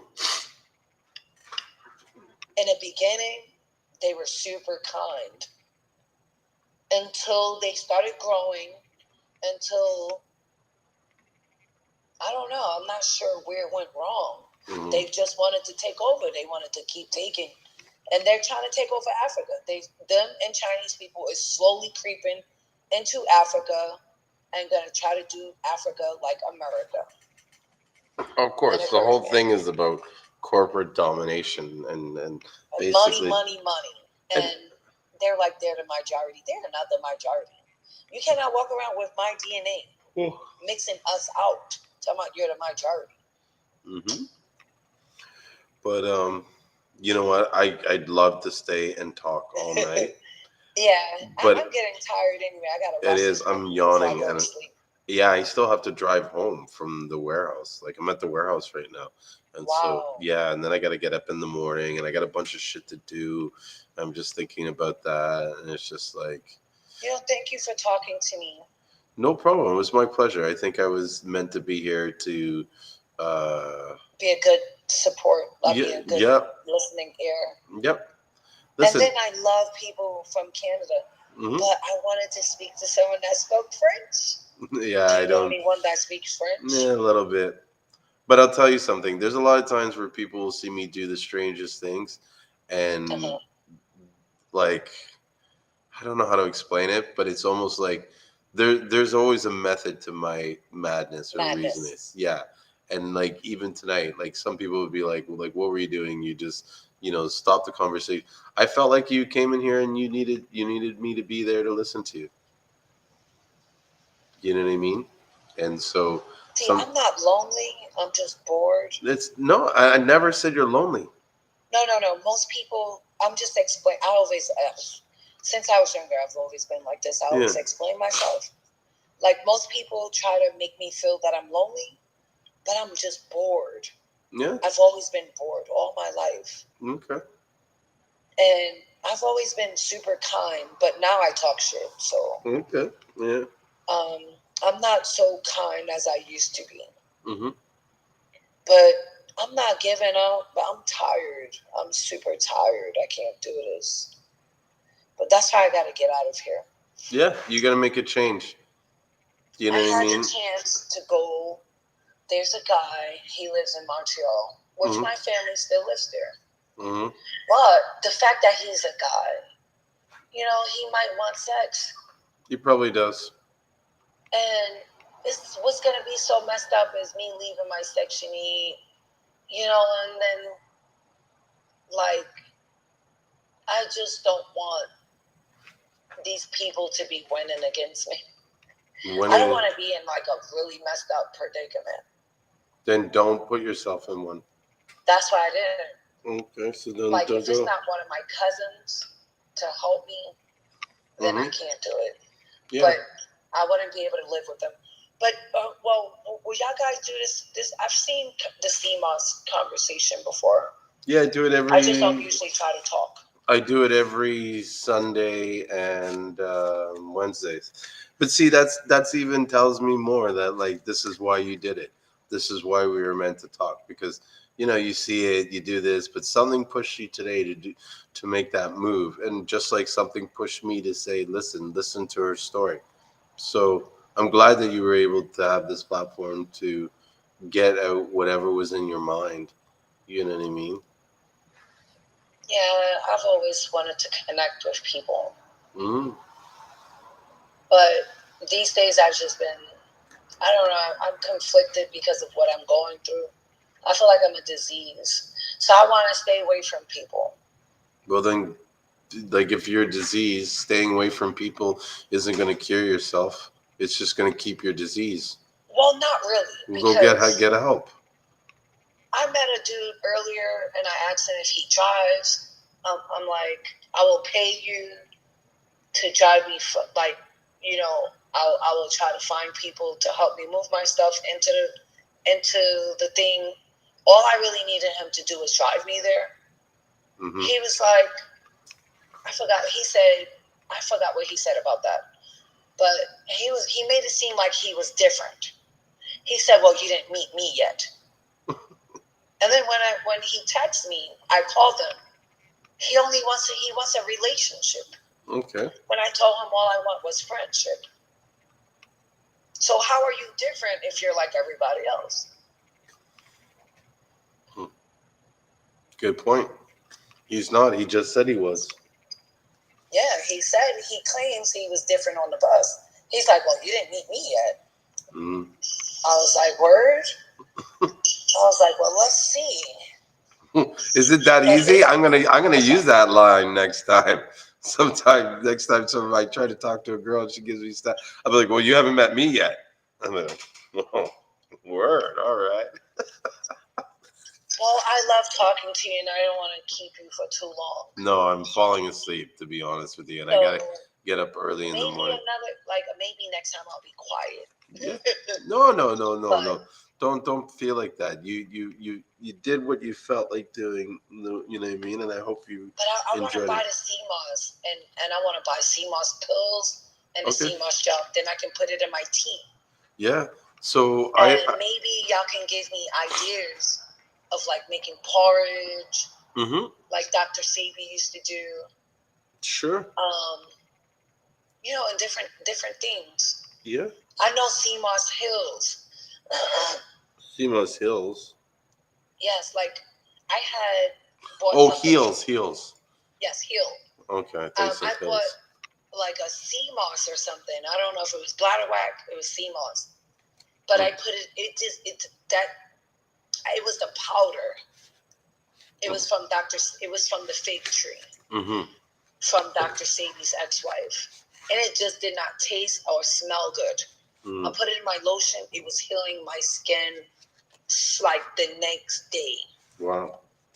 Yes, that's how fast it was working. It was good shit. But I lost it. And then I left some of it at my uncle's, and he threw it out. Oh no. He's just ignorant. You know, people that want to fight with you, knowing that you can't fight. But thank you very much, and I'm gonna definitely let you go because you're too kind. And I will talk for 5 more days. Okay. And then we're gonna wonder, well, why are we still on the phone? I'll fall asleep by then. So I will look out for this, and we'll see. All right. Oh, and the clay, and not the clay. What is it? The Seamoss pills, and the. Do y'all ever sell Bladderwhack? Yeah, I have Bladderwhack, and I have. But see, I don't sell the Cmos pills. I only sell the raw Seamoss. So what you got to do is go to goldcmos.com. They sell the pills. They have the Bladderwhack. They have all of that. And it's good prices? Yep. The best prices. All right. Gold. Oh, it was on here, right? Let me see. He was on here. Gold Seamoss. Like I saw it written. I have to take a picture. I have so much going on. I'm like running and slow at the same time. Okay. Good night. Good night. It was nice meeting you, Michelle.